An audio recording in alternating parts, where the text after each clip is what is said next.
Hello, I'm MC Toon, and it's Friday night, and I am here. It's a different night than usual, and so what's happening is there's a debate that's supposed to be happening, and I'm gonna do a live commentary on it. Now that particular one, to my knowledge, hasn't started yet, and so oh, there it is, there it is. Um, it's It's coming. It's coming. So here, I'll tell you what's happened. And I need to do a little something here. I need to update the thumbnail. So I'm gonna change the thumbnail. And so I need to do this. Hold on a second. There it is. Done with the thumbnail.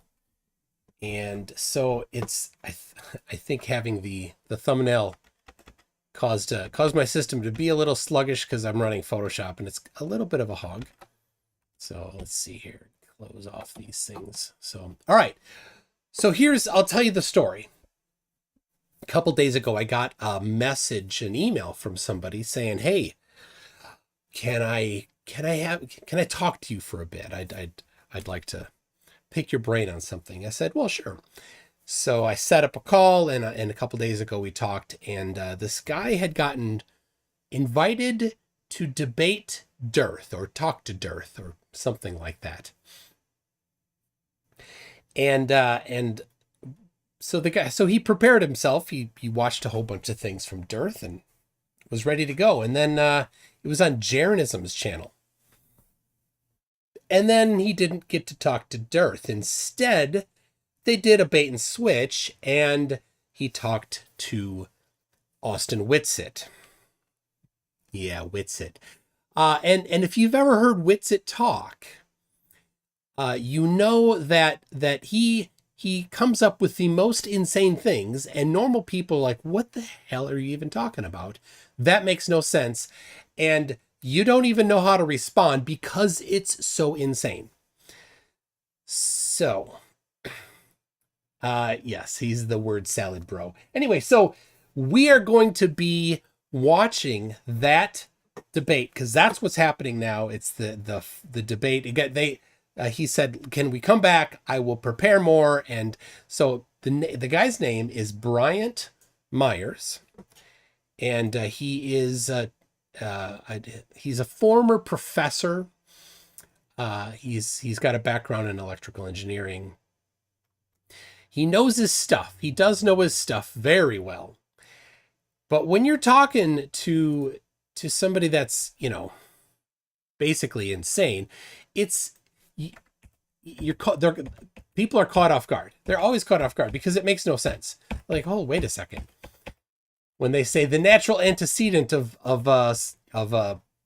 gas pressure is a container, normal people are like, well, no, that's not true. And then they start like going into, here's why it's not true. But in a debate, it's too late. So what I'm going to do is I'm going to set up the live chat. Let's see here. Their live chat, which is on Witsit's channel. And you guys, your live chat, and the anyway, so that's what you're gonna see. Here's the setup. Let me get it in place, and then I will I'll let you all see it. But in the meantime, how are you all doing? This is exciting. I'm glad that so many people came on a on a the tune signal has been lit. All right, I gotta mute that. Let's see. So I'm like, I'm gonna head out now. It was almost done, so it wasn't.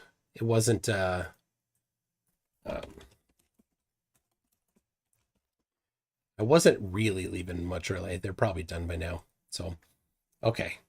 There it is. Is this it? Okay.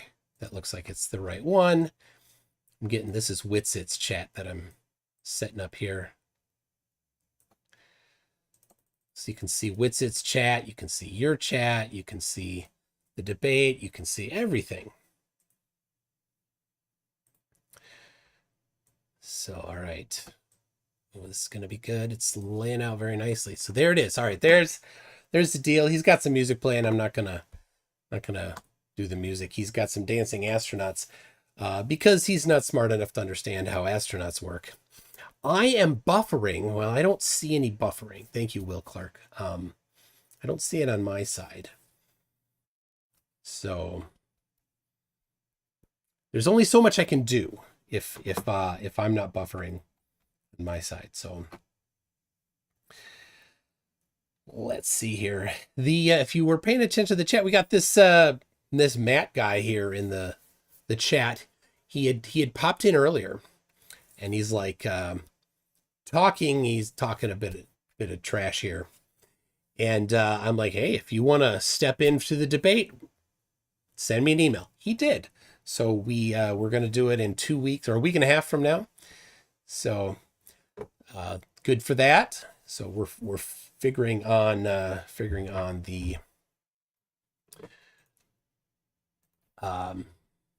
18th at 6 p.m.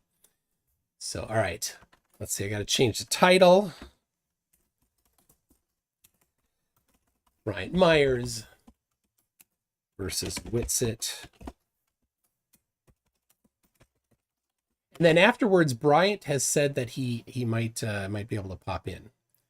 So we'll see if that works out. There it is. All right, saved it. We've got the new thumbnail, the new name, and all right. Let's see, man. No, just all right. Oh, you don't. All right. So you don't hear it yet. But so Bryant is he's got his website, defeatingflatearth.net, dfe.net. I'll get you the link here. And he has put more effort into that in about 8 weeks than my website. It's significantly more work that he has. It's amazing, absolutely amazing. So go look at that, and I'm going to get the YouTube link to his. He has a small YouTube channel, 60 some subscribers. But what I'm going to ask everybody to do is to go subscribe to him. So I'm going to put there it is. Copy that. So go right now. Subscribe to him, please. I would love it very much if he came out of this debate with a good foundation of subscribers. There's like 200 of you right now, 194. So just go and subscribe to him. Witsit's intro just keeps on going. Okay, I think it might be done. Nope. Still not done. My goodness. Witsit. Let's see. There we go. It says show starts now. There we go. In a world. What up, everybody? Thanks for kicking it. He has to start everything with in a world. Because we got everything has to start within a world with him. All right, so right. Brian and I are going to have a little debate. The two primary subjects will be the spin, or shall I say the alleged spin, of the Earth and gravity. We're hoping to have it be cordial and respectful. Last time he kind of had to go 4v1, so we want to give him a fully fair opportunity to voice his side. And yeah, it was 4-1, and Globers do that too. I don't like it. That's not cool. And we will, barring how the time goes, have a Q&A session at the end. So we ask everyone that is going to super chat a question to be read off the Q&A to be respectful. No insults or personal attacks. If you have a specific question for me or for Bryant, then you can super chat it and we'll read them off. But like I said, try to be respectful, and also try to be respectful in the chat, because No need for you to watch over there. You can watch over here. So I'm glad to be able to provide the watch right here. All right. Doing great. That was a great intro, by the way. Even though I don't agree with the premise. Oh, look, it's Jeremy. This will be fun. And just to piggyback off what Austin said, make sure if you're in the chat to try to be polite. Maybe think of Brian as your grandpappy or something. Just be respectful. We don't need to attack the person, attack the argument if you want to attack anything. And not that old yet. No, yeah, well, close. Maybe. I'm getting there. 52 is not. Yeah. That's grandpappy age, I'm telling you. Yeah. So I guess the way it's going to work is we're going to just have each guy give 10 minutes to give their opening, and there'll be no. Of course, they're supposed to provide positive evidence, which we all know Austin has never done. His position is he doesn't have a position. Of course, then he makes lots of claims. Interruptions. So it should be pretty simple from there. And I think you're going to start, right, Brian?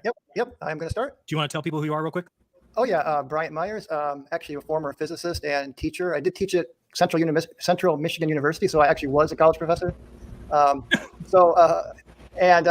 been really into energy medicine, pulsed electromagnetic field therapy. I have a best-selling book on that topic on Amazon.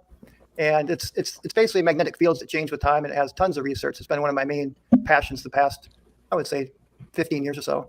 But I'm a passionate. I love science. I read science for fun. So I had a lot of friends that got into the flat Earth movement, and I did look into it and the claims. And obviously, my side. I mean, I feel the evidence is overwhelmingly on the globe side, but that's just my position as a physicist, and I'm hoping to, in these two departments of gravity and spin, present that evidence. And Word. So Jan, I think just whoever's talking, I guess, presenting, like, just make them big. Okay. We'll just kind of do it that way. Okay. And did you say there's a sound problem, or is everybody on the same level? Someone complained about the levels of the mic, but I don't know. A bunch of people were saying it sounds fine. So, there's always the one person that does that. So yeah, we love that. I think we're good. Sounds pretty equal to me. Oh, it just says Brian needs to get closer to his mic. So I remember last time you said that you thought you were a little quiet. I think he sounds fine right now. We say something. Joking around. That was a mute. I'm a little blurry. Oh, say Sean O'Brien. You I'm blurry. Okay. I'll turn you up a little bit just because I think you're going to be quiet. Oh yeah, I could maybe. I got to get used to these mics and keep I like to just kind of go free for all. But there we go. How's that? I got you a little higher on your mic. I have it on manual focus. Hey Zoomy, welcome to Einstein. All right, well, great. So we're going to start with gravity. Now, I just wanted to begin with a quote by Albert Einstein. No one must think that Newton's great creation is overthrown in any real sense of this theory of relativity or by any other theory. His clear and wide ideas will forever retain their significance as the foundation on which our modern conceptions of physics have been built. So that's Albert Einstein. And I just want to, before I get into my... That's genius. Now they can't say that Einstein debunked Newton. My presentation on some of the evidence that I have for gravity, I just kind of wanted to lay down University of Berkeley is kind of this idea of a scientific law, because it does seem there's a lot of confusion on what a law means in science. And in everyday language, a law is a rule that must be abided by or something that can be relied upon to occur in a particular situation. Now, scientific laws, on the other hand, are less rigid. They may have exceptions, and like other scientific knowledge, may be modified or rejected based on new evidence and perspectives. In science, the term law usually refers to a generalization about data and is a compact way of describing what we'd expect to happen in a particular situation. Okay, so Newton's universal law of gravity, let's just start here on Earth. Things like bridges, roof systems, stadiums, aircraft hangars, bridges, auditoriums, building structure, bike frames, ladders, scaffolding, pliers, scissors, automobile suspensions, just equipment, planes, trains, automobiles, just the structure of the world around us is based on Newton's laws of gravity and Newton's, 3 laws of motion. So look I just wanted a little show and tell here. At Georgia Tech, I was electrical engineer, and I had to take these classes called statics and dynamics. And this book right here is 1,400 pages. That's a tough class. For an electrical engineer, that's a tough class. That's fun, a lot of stuff, but it's outside your field. It's a little different. Of just using basically Newton's laws, no electrostatics, pretty much just all Newton's laws of motion and Newton's laws of gravity. So the world around us is living testament that Newton's laws work. And this is what a scientific law is all about. It's about things that work. It's not about trying to explain why they work or necessarily the deeper meanings behind them. That's the job of a theory, and those also can be modified. So I had a little fun last night. One of the beautiful things that I like about Newton's laws is they're so simple. And again, you don't have to really follow along. It's actually not that hard to follow along. So, Newton's law of universal gravity is G m1 m2 over r squared. And here I have me and m. So that's the mass of the Earth and a small m, which you'll see in a minute why I'm doing it this way. And now we can rearrange this kind of in a clever way that F equals ma, as a lot of people know from school, right? We all heard that equation. So if you regroup the first equation up here, and you see that you get your little m out, the rest of it is a over here. So this basically, you can now then say, okay, that's the acceleration due to gravity. Just very simple. So this g here, this little g is our well-known 9.8 meters per second squared. And to complete this whole process, all we need to know is big G and the mass of the Earth. And this is where the Cavendish experiment comes in, and Cavendish-like experiments. And it's just kind of worth noting down here that the acceleration is also, you can say it as F over m. So if you have a small mass, that's going to have a small force. It's an appeal to authority, they acted on by the Earth. It's an appeal to an it's going to accelerate the same as a big force with a big mass, because the acceleration due to gravity, or the force, is more on a bigger object or a more massive object, but the inertia is also more by the same exact amount. This is why all things fall at 9.8 meters per second squared. Way over Whitsett. So it's really cool. He has no clue. And we can even take these laws, and this is where the universal motion comes in, and we can derive Kepler's laws. I mean, I won't get into all of them because I don't have time, but Kepler's laws basically said there's three laws. The first is the ellipses, the second is equal areas and equal times, but the third law, he didn't know what this proportionality constant was. So we can actually just use Newton's laws, and then we just know that the centrifugal force is going to balance the gravitational force, and we can get an exact number for that constant proportionality, and all the planets fall in a straight line. So again, we don't have time to get into it, but it's really nice that this law of gravity here on Earth extends. These idiots, their paper doesn't fall at 9.8 meters per second squared. They're unaware that multiple forces can act simultaneously. How can you be that dumb, people? To our solar system, one of the first scientific ideas that got extended beyond just the Earth. So let's look at just Cavendish real quick here. We don't have a whole lot of time to go through it, but the Cavendish experiment here, let's just look at the experiment. Basically, there's two large masses that are fixed, and you will have two swinging smaller masses on a swinging torsion scale. As the smaller masses are attracted to the larger ones, they twist the wire, and that twist, along with the oscillation times, allows us to calculate G, the gravitational constant. I can see the Once we have G, the gravitational constant, we can then determine the mass of the Earth, and based on some of the equations that you just saw. So now I just kind of want to go through, and by the way, it's not just Cavendish. There's other. Oh, can we share my screen now? Mm-hmm. Yeah, thank you. Can you share my screen? I don't know. I only have a remove. There you go. Thank you. Oh, there you go. Yep. So, so anyway, besides Cavendish, there are other probably running it because it's his. Early on, there were other measurements of G, in totally different ways, and they're getting the same number. This is kind of a key theme here, is that we can calculate the gravitational constant in many different ways. And now, but I want to just look at a few modern day Cavendish experiments here, because these are the ones that are just so very accurate. And I know some of the rebuttals of some of the flat Earth enthusiasts will say, but you got to understand these tests take everything into account. The exact, the balls are perfectly homogeneous. The dampers, they put coatings to eliminate the electrostatic effect. A thin gold layer is very, very carefully done to ground it out. No electrostatics. The air density, thermal effects, electrostatic is also shielded and grounded. And then the magnetic effects, they'll use mu steel shields on the balls, and mu steel blocks magnetic fields.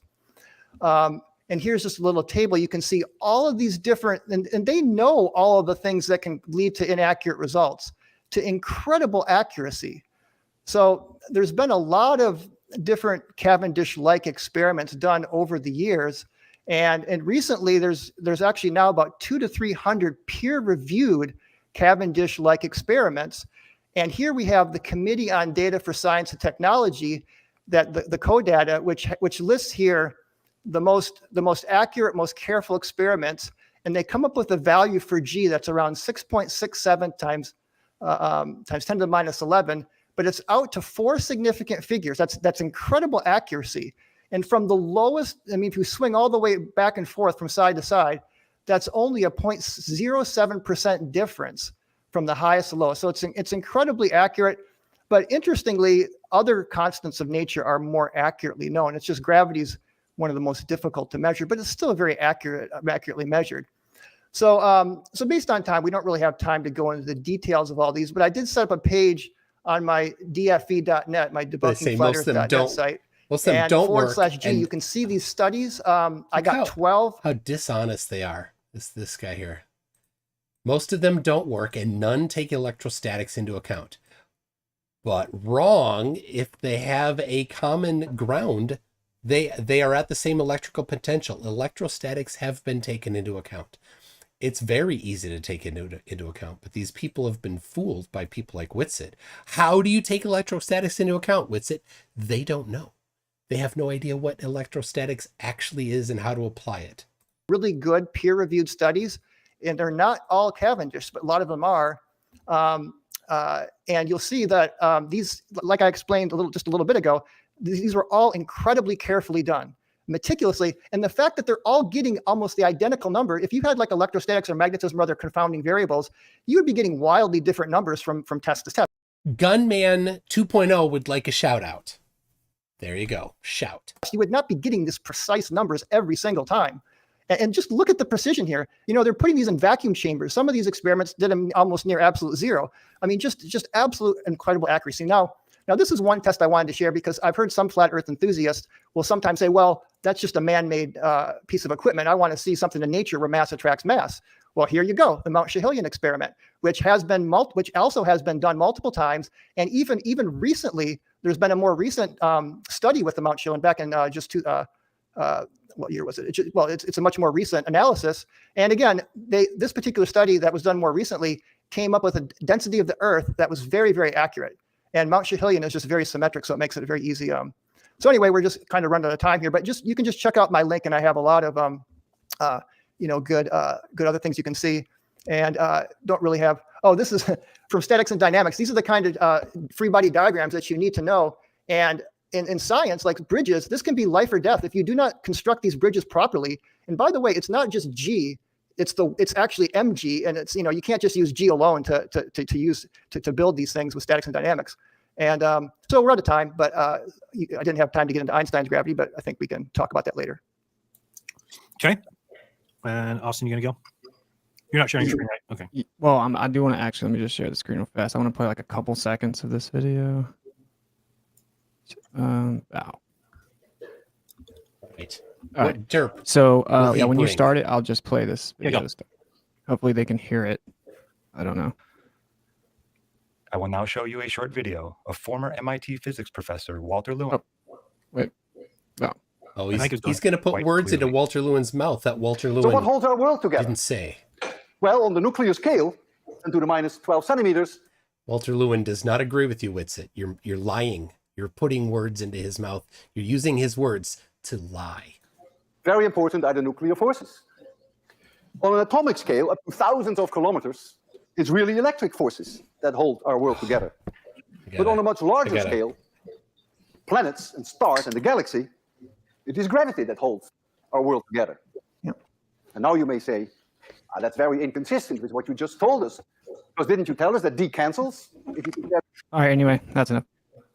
All right, so there you go, explaining up to 1,000 kilometers, everything you observe on the Earth is electric. Everything that you observe on the Earth is 10 to the 26th, some argue 39th power stronger than gravity even claims to be. As for this law, talking point, He's such an idiot. He has no clue what it actually means. the downward acceleration is an effect. So not everything goes down. Sometimes things go up, but there's a downward bias on the Earth. I actually agree with that. 9.8 meters per second squared is agreed upon average. It doesn't happen every time. Objectively, it doesn't happen every time. It changes. It's just an agreed upon average. It fluctuates. But we use that convention so that we can build things like bridges, etc. You can replace little g with a letter A, acceleration. You don't need it. You don't need the cause, claim, effect. Talking about Kepler's law, that's planetary movement of bodies. This is a whole different conversation than what we utilize on the Earth for everyday use cases of downward acceleration. It has nothing to do with planetary movement or this idea that there's bending and warping of space. This is supposed to be his positive evidence. Space-time. In fact, Newtonian physics isn't even used anymore. It doesn't work. It was debunked. It doesn't work to explain the solar system. There he lies. Much less further than that. So when we talk about what's on the Earth, well, we're talking about, we want to use science. We want to actually prove things. Oh, he hates science. Okay, so science, they love to say science proves, but it doesn't. When they proposed the globe, they thought, well, the only way the Earth can be a globe is there has to be something called gravity. That's the actual evidence for gravity. So if we want to say we have a dependent variable and naturally occurring observable phenomena, things go down. Things go up and down. So things have direction or different vectors. So what causes something to go down? Well, let's figure it out. Everything that goes down or up, everything that exists in the world is electrostatic. So, but what's the charge? The charge depends on the force. All molecular and the force depends on the charge. Molecular attractive forces are electrostatic in nature. So anything going up or down is electrostatic. So let's manipulate the variable of electrostatics and see if it can actually affect the direction something goes. It does, objectively. Things go up and down relative to the electrostatics. The electrostatic field, you have electrostatic induction that goes to the object, and that relationship will cause things to go up and or down.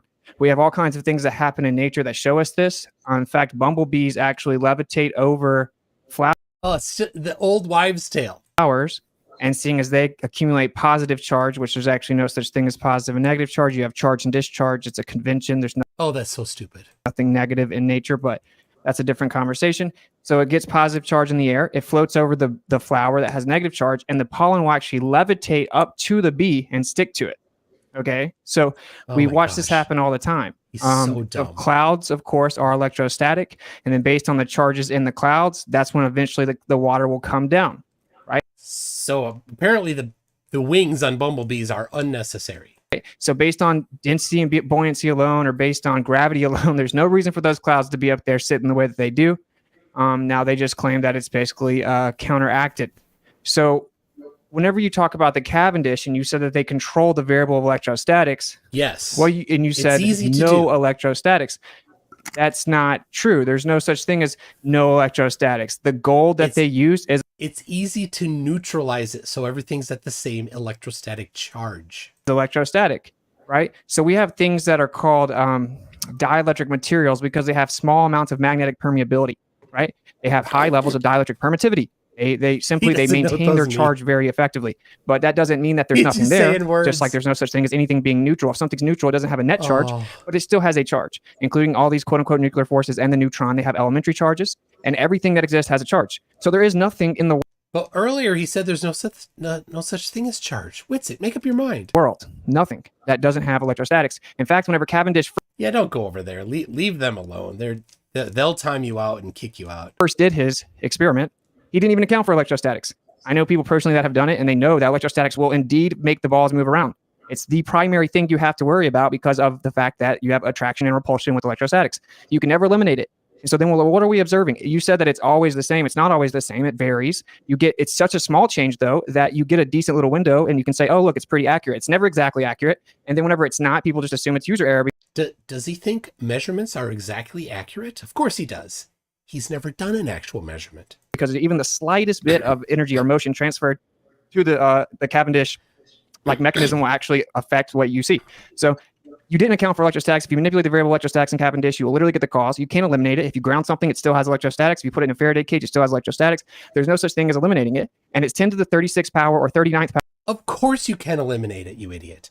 You have no clue what you're talking about. Power stronger than gravity even claims to be. So all this stuff about 9.8 meters per second square, that's an agreed upon average. It's not consistent. That's just an effect. It isn't exclusive to the idea that the Earth is a gigantic ball with bending and warping of space-time. It's not different on a flat Earth or a globe Earth. If things fall down, we have an agreed upon average. That's the effect. And remember, this is Austin's positive evidence for gravity, for whatever causes things to go down, the positive as evidence. What's in contention, what gravity is the claimed cause of that effect. That doesn't mean anything. Like I said, you can change little g and you can replace it with a. So what we know to actually be true, and I just showed you Walter Lewin from MIT explaining it, everything up to thousands of kilometers, which I don't make claims about thousands of kilometers because I don't believe in fairy tales, but the point is that everything on the Earth is electrostatic, and it's just objective. We can manipulate that variable. We have spider ballooning. They proved that they took them outside of the wind because they used to think that they did that because of wind, and actually because there's an electrical potential. There's a difference in electrical charge. That's what causes the force. But when they're at the same charge, no force. Based on electrostatics, they levitate more effectively. They basically fly because they propel themselves with electrostatics. Bumblebees are not aerodynamic, but they use electrostatic resonance, and they can fly through crosswinds up to 60 miles per hour unaffected because they have like a little electrostatic force field. So what we have, I'll use the last 3 minutes to explain this. All the stuff of just begging the question of gravity doesn't mean anything. Conflating the cause and effect of downward acceleration to being the cause, which is claimed to be gravity, doesn't mean anything. Just saying, look, we have an equation that we can use for technology based on 9.8 meters per second squared doesn't prove gravity at all. Like I said, you can replace a little g with a. So what we actually see is that we have atmospheric electricity on the Earth. So we have an increase, equipotential increase. It goes up 100 volts per meter. Okay. So there's positive charge, potential charge increasing up from the surface, 100 volts per meter. Now, the only way that can be replicated or accomplished in any way, in any actual demonstration in the world, is you have to have two Gaussian surfaces. You have to have a surface above and a surface below to get that equipotential increase. It's the only way. There's no other way that can be demonstrated. Well, we have that on the Earth. We have equipotential increase, which means there has to be a surface above us acting as the second Gaussian surface. And that's what gives you this downward. Where is that necessity? You just said that. You asserted that, Austin. No, that's not real. Flow of electricity on the Earth. So that's what gives you the downward bias. So when something fluctuates between 9.8 meters per second squared and 9.73, well, okay, because electrostatics is super weak. So the change in electrostatics would never be drastic. It's an agreed upon average. What? I thought electrostatics was 10 to 39 times stronger. Not all things go down. Sometimes things go up. So we can actually manipulate that variable. We can prove it's there. All matter has it. It's tangible. We can actually manipulate it in an experiment and prove that it causes things to go up or down. So what we have from the beginning is scientific evidence that has demonstrated. He got this. Sheila Carpenter says, do you have to need rotation to have gravity? No. Objectively, that electrostatics is always present and it causes things to go up and down. And we have an electrostatic field in the Earth with equipotential increase, and there's a downward flow. You can in fact run something called a corona motor, electrostatic motor, with this current. Okay, so we have downward flow pushing down to the surface of the Earth where we have negative surface charge. Again, this is how bumblebees operate. So if we're going to make an additional claim, because like I said, not to be too reiterative, but 9.8 meters per second squared doesn't prove anything. That's just an effect. That's the agreed upon average of downward acceleration. That changes a little bit, but it's just an effect. So we want to find out the cause. The question is, does gravity exist, and is it the cause of the effect? That's the actual point, right? Well, when you say you try to control for the variable of electrostatics and stuff like that, you can never eliminate it. It's always there. It's 10 to 36 power stronger than gravity claims to be. How could you find a force much smaller than that if you can't actually get rid of that force when you know it's stronger? Okay, and we can scientifically prove it. We cannot scientifically prove the bending and warping of space-time. No one's ever manipulated space-time. They just manipulate mass, reify it, beg the question, assume that it's true. So one of them is scientifically valid and can be proven. And then one of them just has to be true if the Earth is a ball and has never been proven. So in summary, like I said, people often conflate big G and little g. They just invoke 9.8 meters per second squared saying that it proves gravity, but it does not. And Newtonian physics is not what the globe Earth model uses anymore because it doesn't work. And the reason that they didn't just acknowledge the natural intrinsic electrostatic nature of all things, and that's why things go up and down, is because it's way too weak to cause gigantic planetary bodies to move around each other in a vacuum at vast distances. And that is the only reason that something else was come up with. And there's no empirical scientific evidence for it, but there is for electrostatics. It can be manipulated as the IV, and you can prove it. He gave the experiment, the measurements of it, but you ignored it. It was nuh-uh. All right, so if there's this voltage change, 100 volts per meter, if that's the cause of it, Whitsett, then when something is 1 meter above the ground, it will have a certain downward, force. And if it's 2 meters above the ground, won't it have double that because that electrical potential is doubled, or at least be proportionally higher? What's the formula for that? What's the law that governs that, Witsit? Okay, not 5 minutes. Yeah. He doesn't know. It's all magic to him. You're gonna go first, Brian. I'm gonna go first. Just 5 minutes. 5 minutes. Yep. Go ahead. Okay. Well, we only have 5 minutes, so I'm just going to go through. From my understanding, I mean, this is just my time, but that it's density and buoyancy, or electrostatic, incoherent electrostatic acceleration, and density and buoyancy takes care of the rest. So the density and buoyancy are still there. So let's first look at the problems with density and buoyancy. So the problem number one is things that are more dense and less dense fall at the same rate. And I actually did an experiment with a lead ball and a cue ball. The lead ball was 7 times more dense than the cue ball. And I got up on my ladder and I repeated, and I'll videotape it if anybody wants to see it. And I dropped it again and again and again. They both fell at exactly the same time, every single time. And again, you hold both in your hands, and the lead, but you can tell it's like 7 times more dense. Second problem with density: things should fall faster further up as as the air is less dense as you go up in altitude. But we know the downward acceleration slightly decreases with altitude because, again, little g, we got the formula for it right here. It's a very simple formula. We can actually calculate very accurately the gravitational acceleration at any distance above the Earth's surface. And the only thing that we have to account for is the centrifugal force, which does vary that from the equator to the poles. But once you take into account the centrifugal force, everything is very smooth. The gravity is very constant across the surface, and it drops off by 1 over r squared, big R. That's the radius of the Earth. So you got to be a radius of the Earth distance away before you get a 1/4 drop off. Now, density is a scalar with no direction. Gravity is a vector. So we know, but I know you guys use your incoherent acceleration to try to give the vector there. Here's another thing. Density towers break down in microgravity. If you've ever seen some of the images of that, if you Martin H, let's let Bite Mahagas through. And while I'm paused here, Mad Apple said, "Don't be afraid of your new glasses. They're amazing." I got them.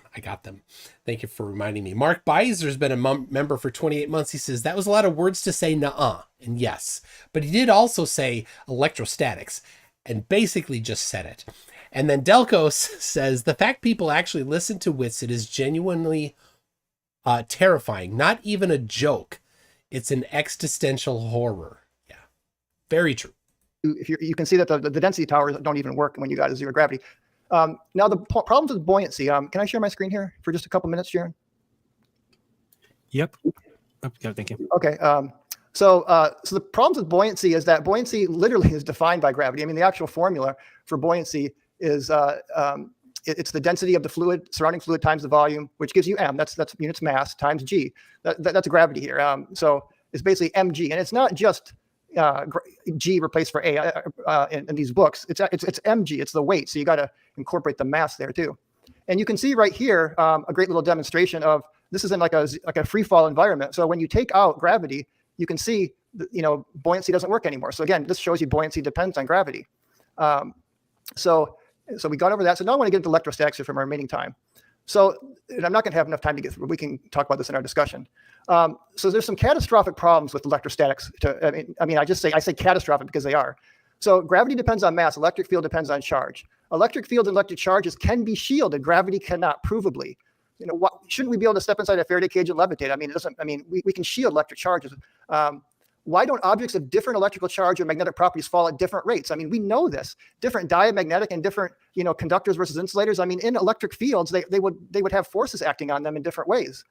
And again, why do magnetic, paramagnetic, and diamagnetic objects all fall at the same rate? So again, you can get a magnet or a non-magnetic object, and gravity will pull them down equally every time. Electrostatic charges can be attractive or repulsive. Gravity is only attractive. The source of the electromagnetic attraction and how it works on, So what is the source of this electromagnetic attraction? How does it work if bulk matter is neutral? So again, I got my little thing here. I wanted to have Austin, oops, it's my camera here. So we want to kind of go over this side here. We want to get an F equals something up here. I'm sorry, share my screen real quick. I just had just a couple slides here that are important.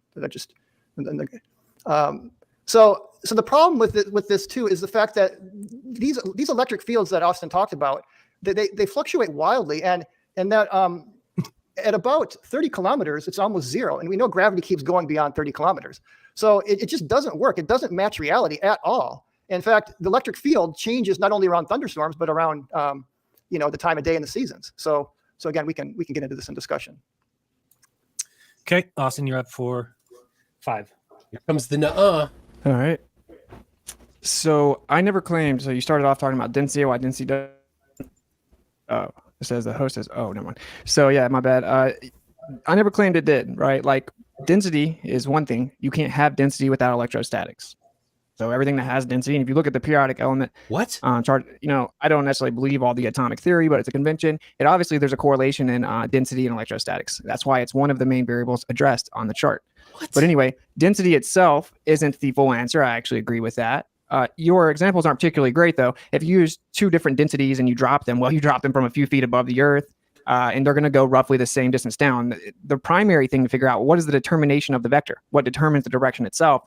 Once it goes down, then, it's agreed upon average. I mean, until you drop something 5 miles in the air in a vacuum chamber, you really don't have much to stand on. That's wrong. You don't have to do 5 miles. How ridiculous is that? Well, what kind of arbitrary decision is that it needs to be 5 miles? And dropping it just a few hundred feet in the air doesn't really mean much. And again, downward acceleration does change drastically. We use gravimeters all over the Earth, and it's different all over the Earth. The downward acceleration of little BB used interferometry. They also have spring-loaded ones. They show different rates, actually. So it's not this magical, consistent 9.81 meters per second squared every time. That isn't true. That's like a misnomer. I don't know why people say it. But yeah, so it's not just density, but whenever there's a density of an object relative to the density of the medium, that's going to determine direction. That buoyant force that's resultant is much stronger than electrostatics. And in fact, of course, it's even stronger than gravity, right? I thought electrostatics was the strongest, Witsit.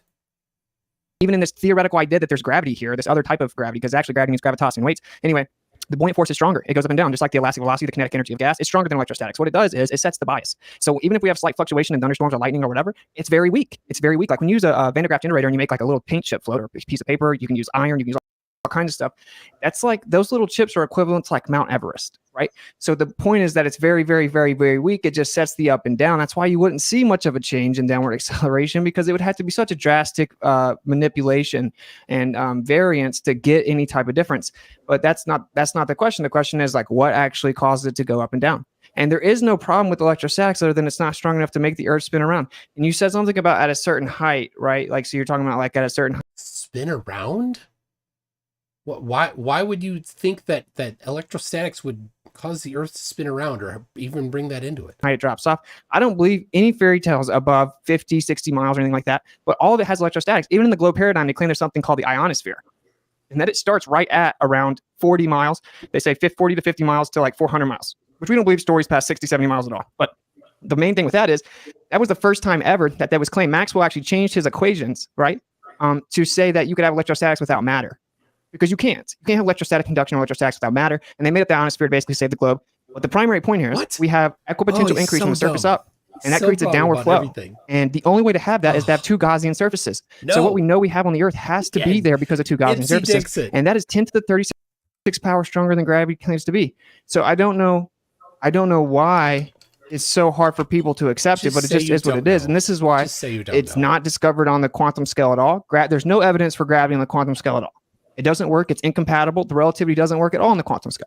But we know that there's electrostatics there. It's everywhere. And a Faraday cage does not block electrostatics. Yes, it does. Sure, it can stop like electromagnetism. It doesn't stop electrostatics. The cage itself is electrostatics. The air inside of it's electrostatics. Whatever objects are in there are still electrostatic. There's still electrostatic induction.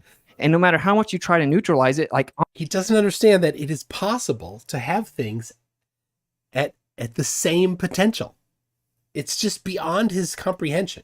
On the very smallest scale, right, which you can't remove it, because if you removed it, you wouldn't have the matter in the first place. On the very smallest scale, it's 10 to the 36 power stronger than gravity claims to be. He keeps saying that. And super inconsistent, of course, but it doesn't even matter. So the primary point here is we need actual empirical evidence that you're isolating something outside of it, and you're not, and it isn't completely constant. So it's somewhat reiterative to my first 10 minutes, but it's the same point. I'm not claiming that it's density alone. Buoyant force is much stronger than electrostatics, but it's what sets the up and down. It's measurable, it's testable, it's provable. All matter that exists is electrostatic. Not one piece of matter can be invoked that isn't electrostatic. And so that's all there is to it. There's not really even a debate to be had, because until we have like other empirical evidence to substantiate the idea of the bending and warping of space-time, which is considered to be incomplete at best, right? And there's really not much to discuss other than we need it. So there you go. And yeah, just because things change during thunderstorms or whatever, it doesn't matter because it's electrostatics is super weak. So there you go. Very good. Very good. Land the mod. So he claims, this is what's crazy. He claims that it's electrostatics, but if the charge reverses, it's okay because it's still electrostatics, he says. Because it's weak and it's also 10 to 39 times stronger. Okay, is that okay? So now we just opened up just a discussion. So, so basically, Austin, like what? So I have an equation that can make excellent predictions. So what do you have for predicting all these things? Because I'm telling you, the electric field of Earth, and I have a book here on the Earth's atmospheric electricity. At about 31, this is about 50 kilometers or 31 miles. I mean, there's a very highly conductive layer. The electric field is falling off to, I mean, almost zero. It's like in just like the millivolts per meter. I mean, it just gets really down, and the average is 8 volts per meter going up to 30 kilometers. And this is actually from one of the things you were showing on your Corona motors, right? They actually had this diagram on your Corona motor little thing. The guys that did the Corona motors drew this diagram. And I saw you using that demonstration on one of your videos on Corona motors, right? And they were basically saying the same thing that I'm saying. But see, gravity doesn't stop at 31 miles up.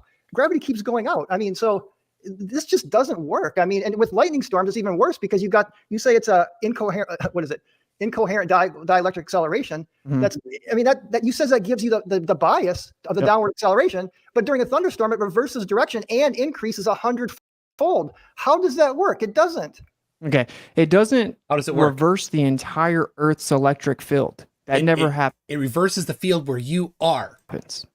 Wait, 7 million lightning strikes a day? That is a lot of reversals. And if you That's what gives the Earth its negative surface charge. If you pick up a book and understand Earth's atmospheric electricity, you would start to realize what you're saying is nonsense. Do you think the entire Earth's electric field flips?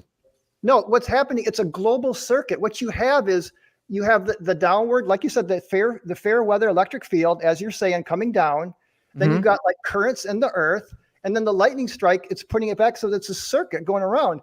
So in the current, the fields are going sideways here up on these upper layers. Yeah, so that would mean gravity would be going sideways up during here. an electrical storm. It's always storm. down, Austin, always down. It's always down because there's an equipotential increase of positive potential. It reverses. Why don't we start levitating around a lightning storm?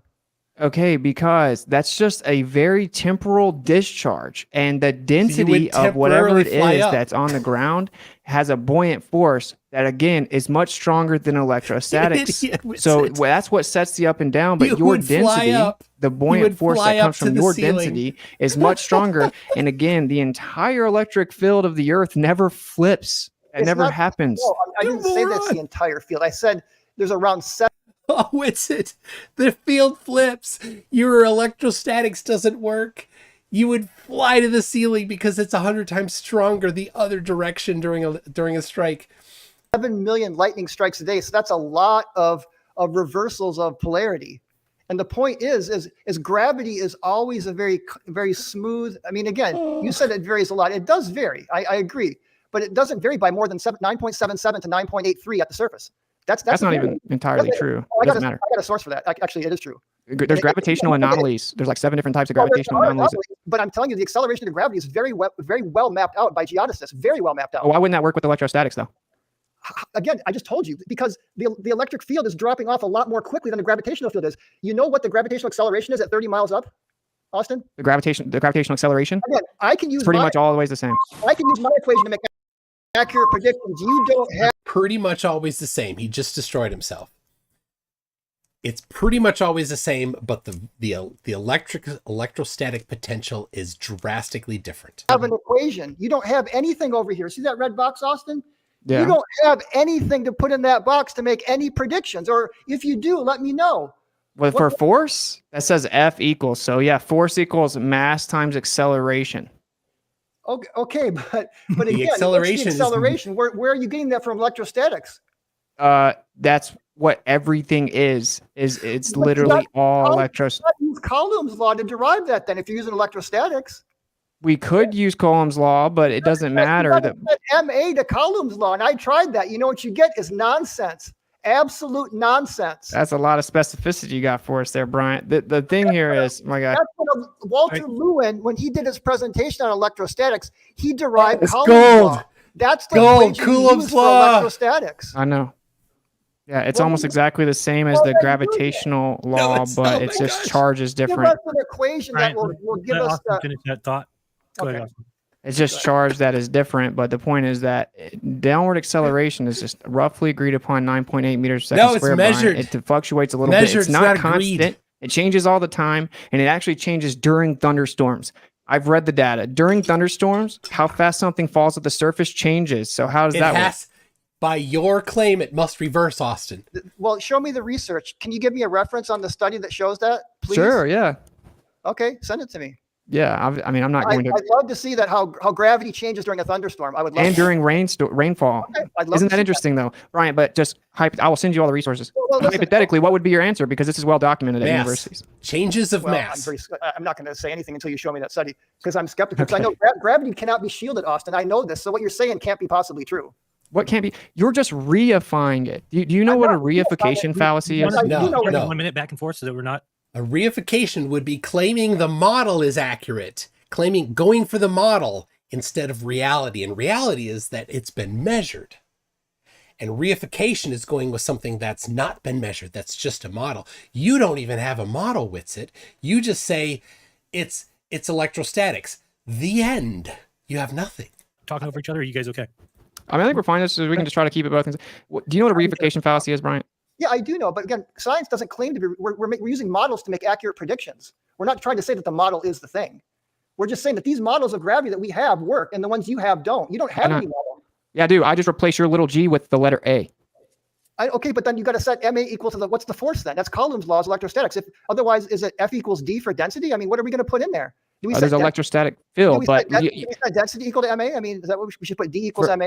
Wait, time out. You said gravity can't be shielded. Electrostatics can't be shielded or removed. Yes, it can. Provably. It's called a dielectric constant. Every material has a dielectric constant which shields electric fields. You can't shield an electrostatic Yes, field. you can. Your body objectively cannot. Yes, you can. Your body has objectively a are an dielectric of idiot, 50, Austin. Witsit. Your body actually shields electric fields up to 50-fold. Are you saying that we can shield electrostatics? Electric fields, yes. Electrostatics. Yes. Electrostatics. Yes. If you have an electrostatic object, it's giving off an electric field. That's how it works. There's an electrostatic field. But can you ever shield from electrostatics? Yes. You can. You can shield electric fields. You can't, Bryant. Well, show me the paper that says that. gosh. Okay. I'd love to see that evidence. You're making the positive claim that you actually can do it. So He what, made you the use a positive Faraday cage? claim. That doesn't do it. So what else are you going to use other than a Faraday cage? Pick up any electrodynamics textbook. Electric fields can provably be shielded. Provably.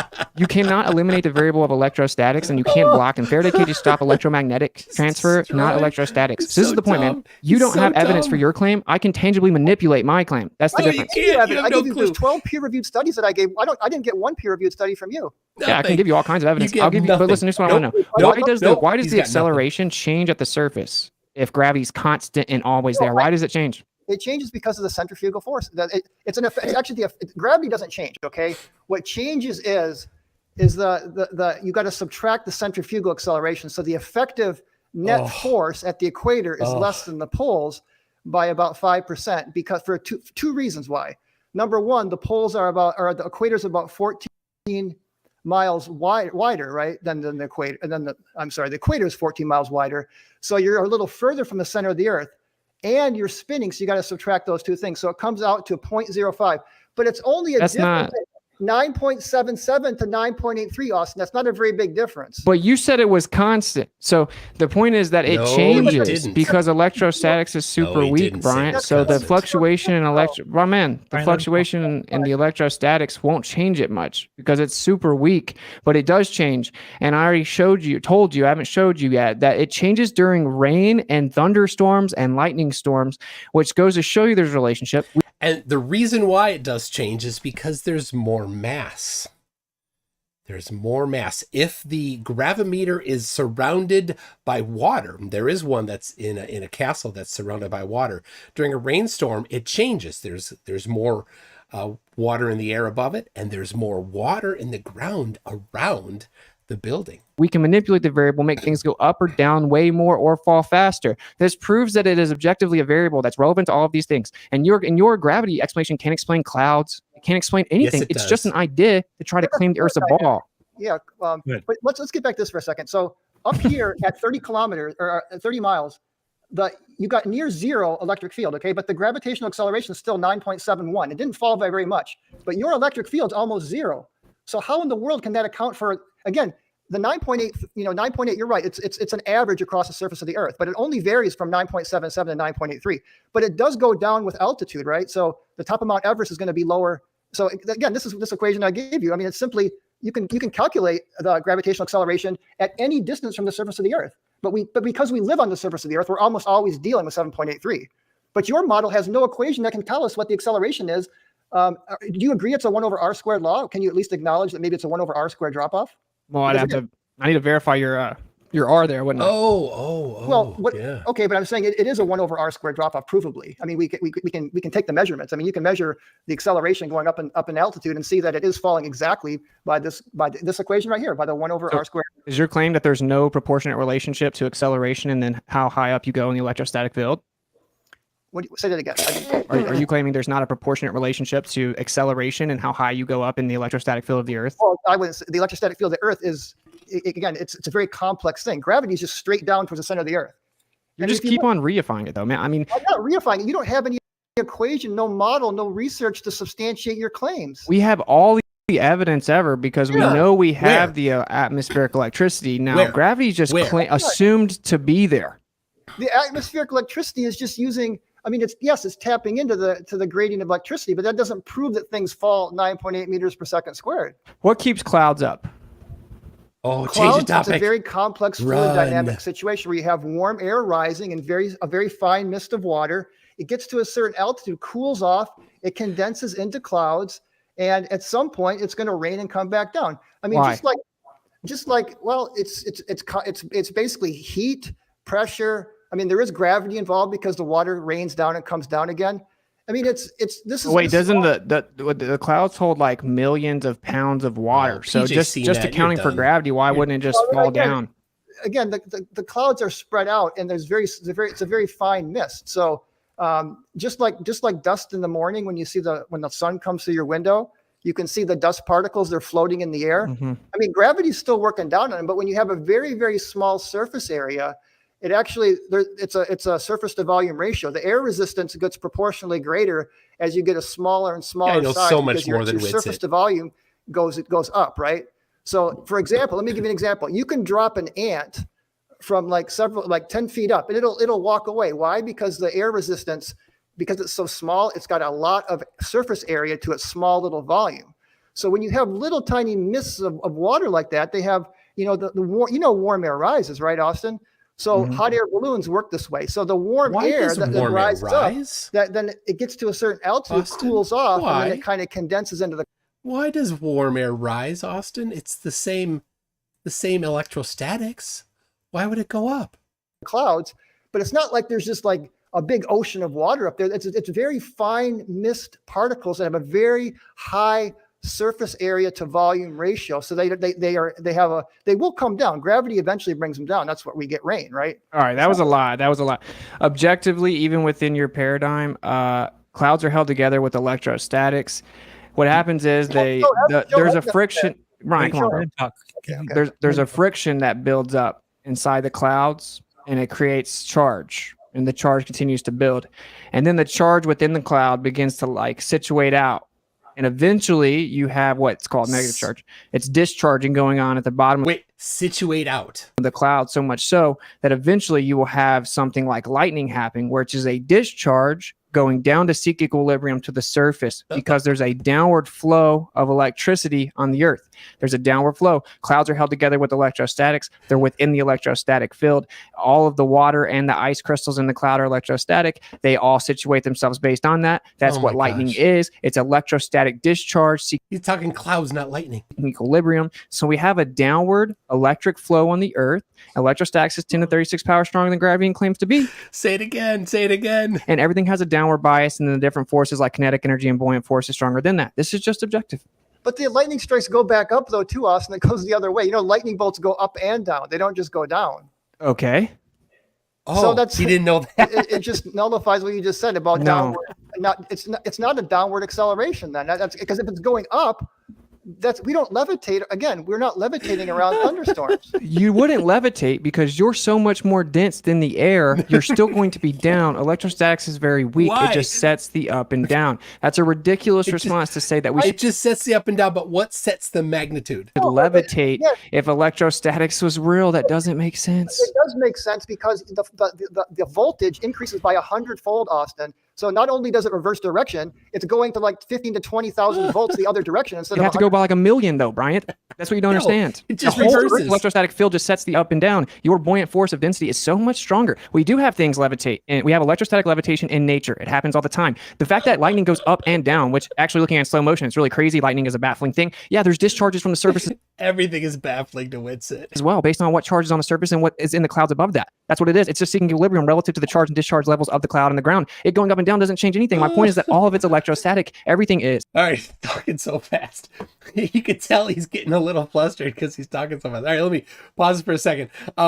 Tim Pryor says, until he can name that one field of science or any scientist that agrees with him, then he should stop saying the word science. All he's trying to do is redefine it. That is exactly what flat earthers do. They redefine science. They create this other thing that's not science and call it science. Gregory Gagnon V says, this takedown of Austin Whitsett is exquisite. Indeed it is. The Watcher for $5 says, we figured out the shape of the Earth by looking at celestial object rotations. Why do they never try to address that? We didn't. Initially, it had nothing to do with gravity. And the Watcher again says, is everything explained by electricity? To Witsit gets nothing. Yeah, I'm not going to. Anyway, yes, everything, apparently. And that's way stronger than gravity. Everything's not electrostatic. Name one thing. Well, first of all, there are 4 forces in nature, not just electromagnetism, right? Can you name one thing that's not electrostatic? Gravity. Well, it's part of everything, but so is gravity, and so is the nuclear force, so is the weak, and then you got the electromagnetic force, which you're referencing. But you're ignoring, for some reason, the other 3 forces. No, I'm not. They're all electric. They're they're all not. electric. The Name one of them that's not. We're not counting gravity because gravity isn't actually real. The nuclear force is electric? Yeah. Okay, show me evidence for that. Need a citation for literally that. It does the opposite. It actually holds gosh. like charges together. Do you know that You didn't know that was electric? It's do you not. know that like charges repel? Do you know that? Yeah, but incoherent charges always attract. So you need polarization. You need polarization to have What's an incoherent charge? attraction and repulsion. But listen, even the neutron, the nuclear forces, all that, they have elementary charge, something that's called elementary charge. They still have a charge on the most fundamental level. That's the only way that you could have any of this stuff held together. But they have opposite charges. The neutron has 3 quarks. 2 are the same charge and 2 are opposite. Same thing on, but they even out. In a proton, Witsit, in a proton, you have 2 of them with the same charge and 1 with the other charge, and they have a net positive charge and still are held together by something that is not electrical. Inside the atomic theory, the protons, the neutrons, you say they cancel out. You have bosons and all these different, particle physics, pseudoscientific terms. It's all charge. Everything has He gets to declare that it's pseudoscience. a charge. It's all electric. Everything is. Okay, so that's my point. Like charges repel. I've done many little pith ball experiments when I used to teach physics. Those little balls will repel each other. They don't come together, Austin. You're just talking nonsense. Incoherent. What does Electrostatic What does that acceleration mean? is always attractive. You have to have just made polarization that crap to get up. repulsion. Where does that come from? It doesn't. What can you show me a research study that references incoherent dielectric acceleration? Well, it'd have to be something from like electrical field theory, like decades and decades ago, before the pseudoscientific derailment of modern science because of the devotion to heliocentrism. But yeah. Austin, look at the world around us. We are advancing in technology. We're not going back in the dark ages. So don't say that the science of the 1800s is somehow better than the science of today. Actually, it is because of the Michelson-Morley, and then everyone went the wrong way. We don't have to change the subject, but the point is they threw out the background medium for electrical field theory, and then they ran over here towards trying to explain the Earth as a ball. So that's what happened. So yeah, I don't agree with subatomic particle pseudoscience. It doesn't work. Particle physics has been debunked. It claims electrostatics is the exchange of virtual photons because the math doesn't work. It's been debunked how? Because Witsit said so. So objectively, you guys are falling apart as time goes. We're not falling apart. Again, you're not understanding a scientific law and what a scientific theory need. They work in their domains of application. If that didn't work, we wouldn't have, computers, quantum mechanics is the basis of the computer you're looking at, of lasers and cell phones. So you can't say that these things are disproven when you have technology all around you that is actually using those things. But you think virtual photons are real? Virtual photons are part of a mathematical, the difference between a mathematical model is versus reality? Yeah, I do. Again, it makes predictions that we can use to make things and to do wonderful things in this world, in this universe. So a mathematical model is about gathering evidence from observations, creating a model that can be used to make predictions and to create a theory that can then, we can apply this in Yeah, engineering what does and do a lot of incoherent wonderful things mean? with. Yeah, I don't dispute the just to wrap this up, we can maybe move on. I don't dispute the conventions are valuable, Bryant. It's the fact that they're not reality. They're wrong. Particle physics made a prediction for magnetism and electrostatics, and it was debunked. And they had to invoke virtual photons. Everything's electrostatic. That's 10 to the 36 power stronger than gravity even claims to be. You can't eliminate the variable. We have an electric gradient on the Earth. He just can't stop saying that. You have to have two Gaussian surfaces to have the equipotential increase in electricity. So the globe can't even explain how we have equipotential. Oh, you could tell he got cornered. He had to say his script again. Increase of electricity, and it has a downward flow on the Earth, and it's much stronger than gravity even claims to be until you get onto the planetary scale. And even Walter Lewin from MIT will tell you that. Again, this book right here actually explains the electric field and how it's created through a very complex interaction between the sun, the magnetosphere, and the atmosphere. So it actually, we can explain it, and it's not downward, an incoherent dielectric acceleration. Not once is it. I've never seen that anywhere in any book. And again, if you don't have any studies that can actually verify what you're saying, and if you don't have an equation that can actually make any predictions, which you guys don't, I mean, seriously. I just told you we do. We have the same equation. We just put A there instead of little g. Why do you keep walking past that and saying it anyway? Because that equation uses on the other side of it Newtonian's law of gravity. So where is again, you said F equals ma equals what's the force? So ma equals Coulomb's law equals gravitation equals kx for the for springs. There's electrostatic field. Yeah. So every force it's equal to ma. So what are you using? What equation are we going to use to be able to make these predictions? What predictions? Because you basically got to use gravitation. The only way you can is to use a gravitational equation. You got to no. You're not understanding that the gravitational constant is just the downward acceleration agreed upon average. You put little g there. It's just the effect. The gravitational constant is not little g. It's not 9.8. Little g is not gravity. It's downward acceleration. It doesn't prove the cause of downward acceleration. It's non sequitur. That equation is not exclusive to you, nor does it give your point any type of value in this discussion. It actually does, Austin, because little g is we only measured empirically at the surface. We can predict with this equation what g will be, 100 miles up in the air. And it's wrong all the time. How? Show me evidence for that. Show where it's wrong. Okay, I'll show you the gravitational anomalous chart, and it's starting at the surface all the way up. Here's the problem. Where's your evidence? If you can't make a prediction and to get these numbers that we all can observe and see, we don't see them. They fluctuate greatly. That's not what happens. You've got nothing. You're just saying words. That's all it is words. Objectively, I have a 3.5-year-old challenge for $10,000 to predict the magnitude of the downward acceleration better than gravity. Witsit, you should jump in on that. Isn't exactly as predicted by gravity all over the Earth. There's all kinds of anomalies. Again, if they were to account for the electrostatic field and all the variables based on electrostatic induction, they would get much more accurate readings, but they don't do that. So we may have exhausted it. It's been an hour if you want to move on to spin. Okay, I know, but show me some evidence. I haven't seen any. I'm still waiting, and I've watched a lot of your debates. I haven't seen you provide any solid, tangible evidence for this claim. We can manipulate the independent. We can manipulate the independent variable of electrostatics. So this is how science works, Bryant, right? This is how science works. You have a naturally occurring observable phenomena that you want to figure. He's going to tell us how science works. Out. That's how natural science works. You want to study that effect and see, can I figure out what causes this? It's a cause and effect relationship test that you then propose called a hypothesis. So it's like things go up or down. Okay. Things have vectors, directionality. We see things go down. That's our naturally occurring observable phenomena. Now we're going to presume the cause is electrostatics. So if I manipulate electrostatics, it will cause things to go up and or down. And we're going to run an experiment to test that. And when we manipulate electrostatics, like in a Van de Graaff generator, things will go up. They will weigh more. They will accelerate faster. You can make things go up and down manipulating electrostatics. And you can replicate that equipotential increase with two Gaussian surfaces like we have on the Earth. This is actual science. Gravity has none of that. I know. That's just electrostatics, so that's not gravity. I mean, I used to teach physics. I used to use an electric Van de Graaff generator. You could just get a wool sweater and a balloon, and you could add. You don't even need to get those Van de Graaff generators. I mean, I know, you're right. You can do it with all kinds of. Now, can you do the same thing and give us scientific, experimentally valid, verifiable evidence that gravity is real? Yes. Do you have an equation that can make any predictions? A model that can make any predictions at all? Seriously, just one prediction. I can just call it the electric constant. I can just call it the electric constant acceleration. Put the letter A there. You can't solve this with your model? If a ball drops from a 10 meter on the ledge, what's the object's velocity before it hits the ground using your model? I'd love to see you use your model to solve this little problem. It's a very simple problem with Newton's kinematics and gravity. But if you can't solve a simple problem like this, you absolutely have no model at all, because you got to be able to make a prediction, Austin. Otherwise, you've got nothing. Okay, but we can make all kinds of predictions with electrostatics, because all you're doing for yours is factoring in an agreed upon average of downward acceleration. It's much more than that. What is it? It's not agreed upon. It's measured. Have you even read a book on statics and dynamics? Did you even know? I've taken these classes in Georgia Tech. Okay. It's much more than just substituting.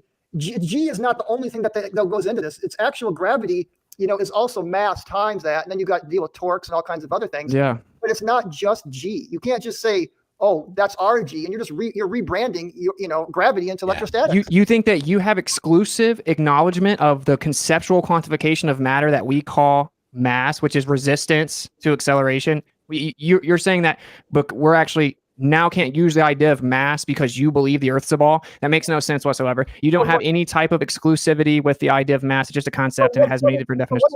So if I step on a scale, then what's going on? I mean, I know in my Newtonian model what's going on. So if I step on the scale and see 150 pounds or whatever, 100 kilograms. Yeah. What in your model? What does that mean? I mean, what it's please tell me what is weight? So we could just say weight equals MA. Where's the A come from? Weight equals MA is not good enough because you have to, again. Where's the A? Because again, if you understand physics, force equals MA. You always have some kind of force on the other side of MA. Like I said, electrostatic force is Coulomb's law.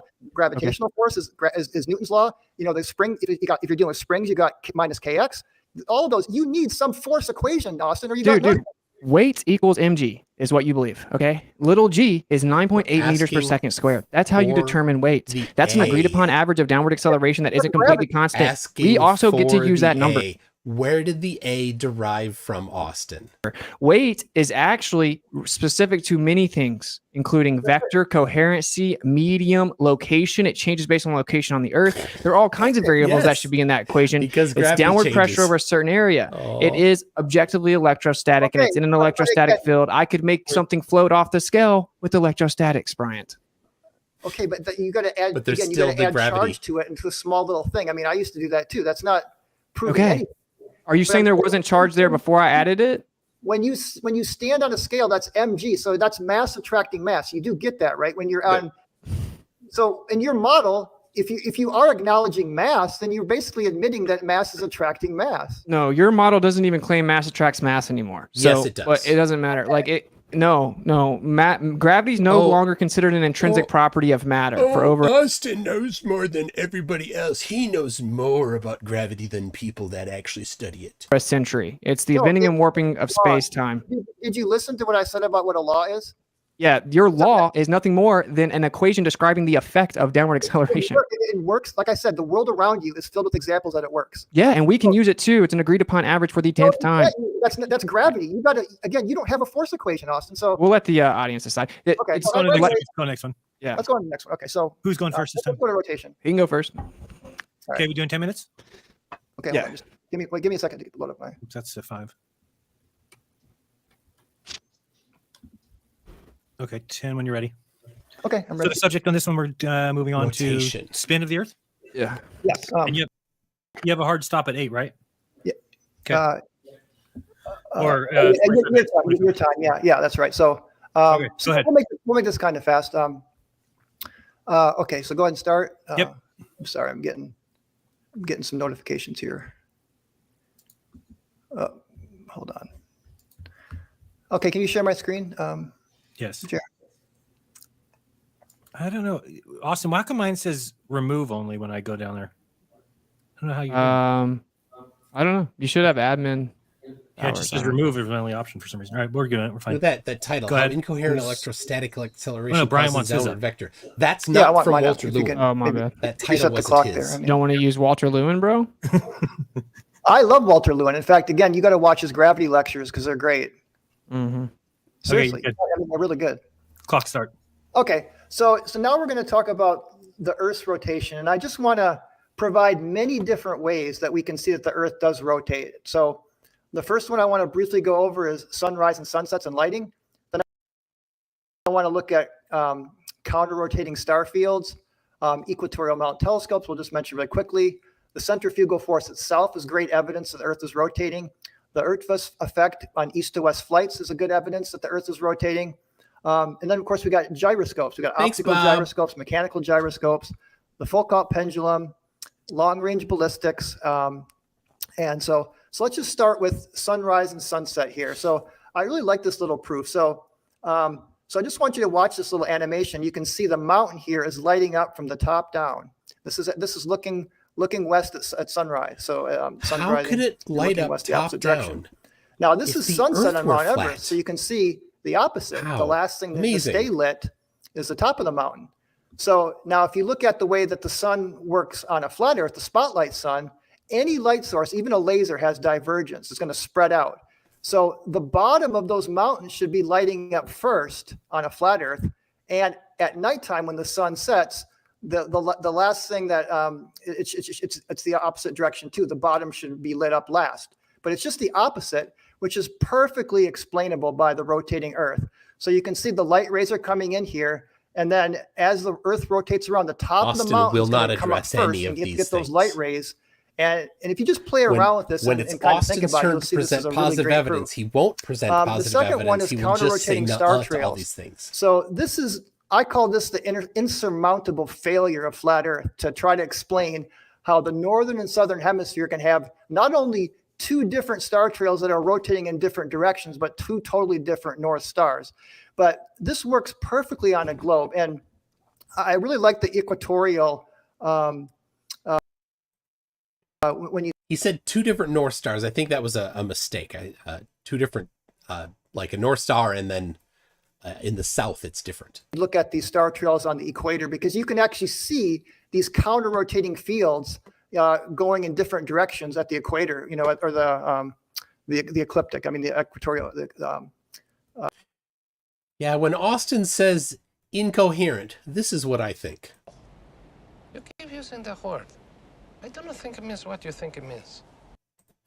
That's what I think whenever he says that. So to me, this is just a great proof that we have two poles, and you got in the southern hemisphere.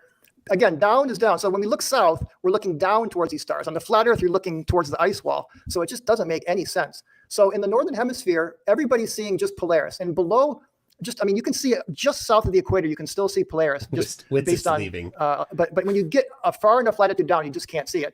But the point is that we got two different rotating fields that's perfectly explainable by a rotating Earth. Okay, so the next thing is kind of related to this is equatorial telescope mounts, and I believe there was a challenge to one of the flat Earth debunkers that gave a challenge to flat earthers to explain or model how equatorial telescopes could work on a flat Earth. Yes. Because again, these telescopes stay mounted in one direction, and they rotate, and so that way you can stay locked on one star. So they don't need to be moving. Flat Earthers' explanation for it, it works. That's all they say. It works. Now you can see over here on a flat Earth, you would have to constantly be moving and adjusting your telescope to be able to see, let's say, the North Star, for example, where on a globe, it makes perfect sense that equatorial telescopes work just fine. The next thing I want to talk about is the centrifugal force. So this also is very conclusive evidence that we are on a spinning sphere. So the centrifugal force is the force due to the rotation of the Earth, and you can actually measure that things weigh less at the equator than the North Pole. This is why in the old days you could only buy gold on a counterbalance because they know otherwise you could buy gold at the equator and sell it up in Alaska and make money. So it's a well-known fact that things do weigh less at the equator than the poles, and actually as you go up in latitude. And again, this doesn't make any sense on a flat Earth why things would weigh less if it's just all flat.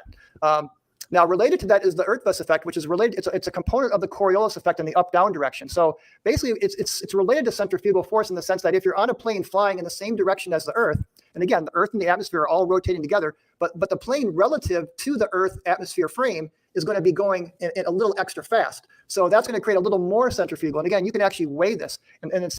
I like this here. This guy. So you guys really believe Earth is flat? Lamau. The opposite is the effect when you go against the rotation of the Earth. Again, Earth and atmosphere rotating together, but the plane traveling relative to the Earth, the rotating Earth atmosphere is going a little faster, so you're going to get a little bit more of that. It's similar to just extra centrifugal boost there.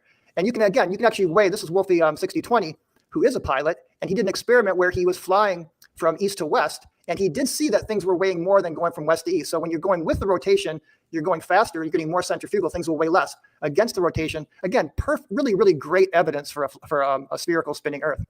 The ring laser gyroscope, I'm getting a little low on time here, so I think... Oh, man, these people are so dumb. Can Bryant explain the pockets of gravity on the ISS? Of course, it was a trick. The guy said it was a trick.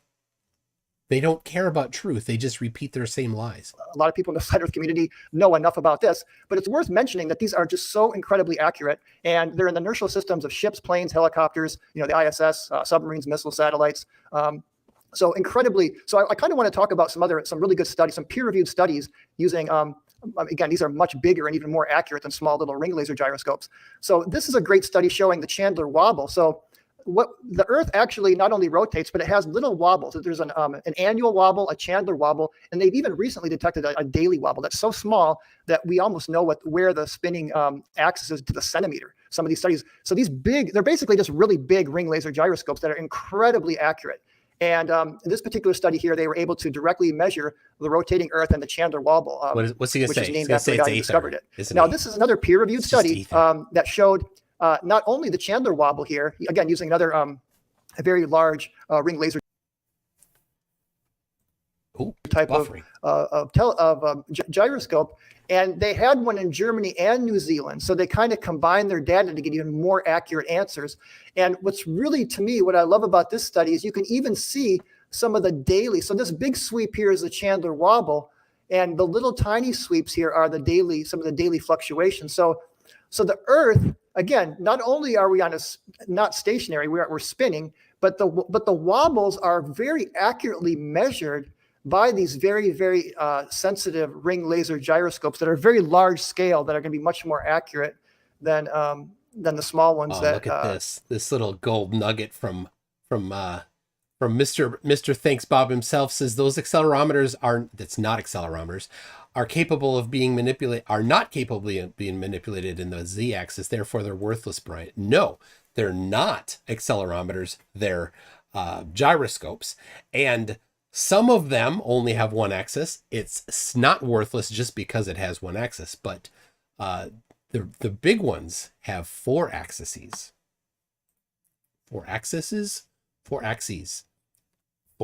That that I know your community has had access to. So this is another one, kind of similar things. The nice thing about this study, again, peer-reviewed study, showing not only the measuring accurately the rotation of the Earth, but also seismic activity. So they're finding that ring laser gyroscopes can be very useful and for geologists in detecting seismic behavior. Now, what's really cool is these gyroscopes, these ring laser gyroscopes, are now getting to the point where they can the technology. And here, Glenn Salch, who's often here, says ring lasers are gyroscopes impart photons, which induces an electromagnetic field. Oh dear. Just getting to the point where they can put them in chips or chip scale. And this means probably in the probably not so distant future, we'll be able to have little ring laser gyroscopes in our iPhone or in different types of smaller technology. So it's really cool technology. Now moving on to actually mechanical gyroscopes.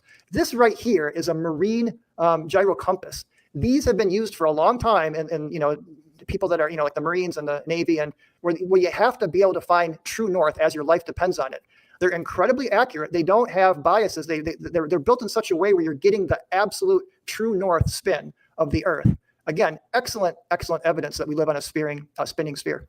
Now, I love this study. I didn't want to put in a Foucault pendulum thing because I know you guys have your whole gimbal type of arguments. But the cool thing about this study is this is a plastic ball, no gimbals, that's in like a levitating field. And it's just basically measuring the rotation of the Earth very sensitively. They actually got very good results, very accurate results without using there are no attachments here, just a free spinning. And you can read the study because we just don't have time to get into these. 15 Tesla magnetic field to help to negate gravity to make that hover there. Studies. Now, this is something kind of similar. This is detecting the rotation of the Earth using a superfluid. So again, this is not these are mechanical in the sense that they're fluids and physical things moving. And this was able to also very accurately measure the Earth's rotation rate, to be precise, within 0.5%. So just an interesting, creative way. So it's really cool that we can, in all these different ways, measure the rotation of the Earth. And also, I know you guys said that you've interviewed people that, but just in closing here, the Coriolis force is actually very real. I've got a couple long-range ballistic books. I'm running out of time, but there's chapters on the Coriolis force. So these are people that actually teach long-range ballistics, and they absolutely teach Coriolis. It's a real thing, and we didn't have time. My time is up, so we didn't have time to get into that. Austin, you got 10 minutes. All right. So, here are the wind patterns on a.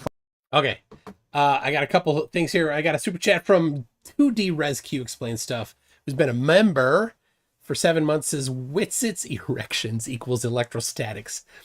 And Harold says, I bet Whitsett thinks a hot dog is a sandwich. And if you are curious about whether or not hot dogs are sandwiches, join me Tuesday, 10 p.m., while Mallory and Kyle debate whether or not a hot dog is a sandwich. That's right, and it's epic debate number 4. Flat Earth. Look, it actually makes sense. I don't know how that went. How does that make sense, Austin? What causes it to go around? If the Earth is rotating, that makes sense. But if the Earth is not rotating, why is it going in circles like that? Patterns would somehow help the globe. That doesn't make any sense to me. So anyway, ring laser gyros, they detect 15 degrees per hour, relative to latitude, of course, the cosine. So this all started with Michelson-Gale-Pearson, right? That's what that is. It's called the Sagnac effect. Sagnac said it was the vortex in the ether. So they did Michelson-Morley trying to detect the orbit, and they did not detect the orbit. Then they did Michelson-Gale-Pearson using the same methodology, and they matched the predictions of the sidereal rotation within 98% accuracy.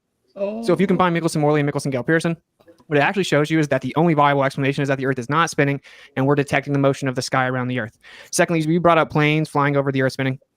Any flight that goes north to south on a spinning ball would have to account for the Earth spinning underneath it. How much? Prominent people, even Neil deGrasse Tyson, which I know you say.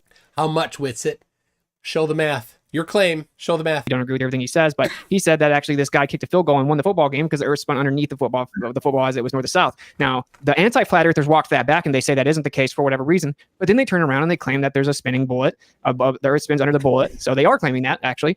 You have to have an inertial and accelerative frame to get that effect. Then they claim that the atmosphere moves in lockstep with the atmosphere, contradictory to that with the Earth. The atmosphere moves in lockstep with the Earth, and contradictory to the idea that you have an inertial and accelerative frame to have the Coriolis effect. Anyway, it obviously cannot move in lockstep with the Earth because that would violate the law of conservation of energy. As you increase above the Earth, you would have to have a proportionate increase in energy because you would need a proportionate increase in speed because obviously to We got a good question from Rachel that says, sorry to bother you, but gravity is not mass attracting mass, although it looks like it's mass moving along a geodesic, correct?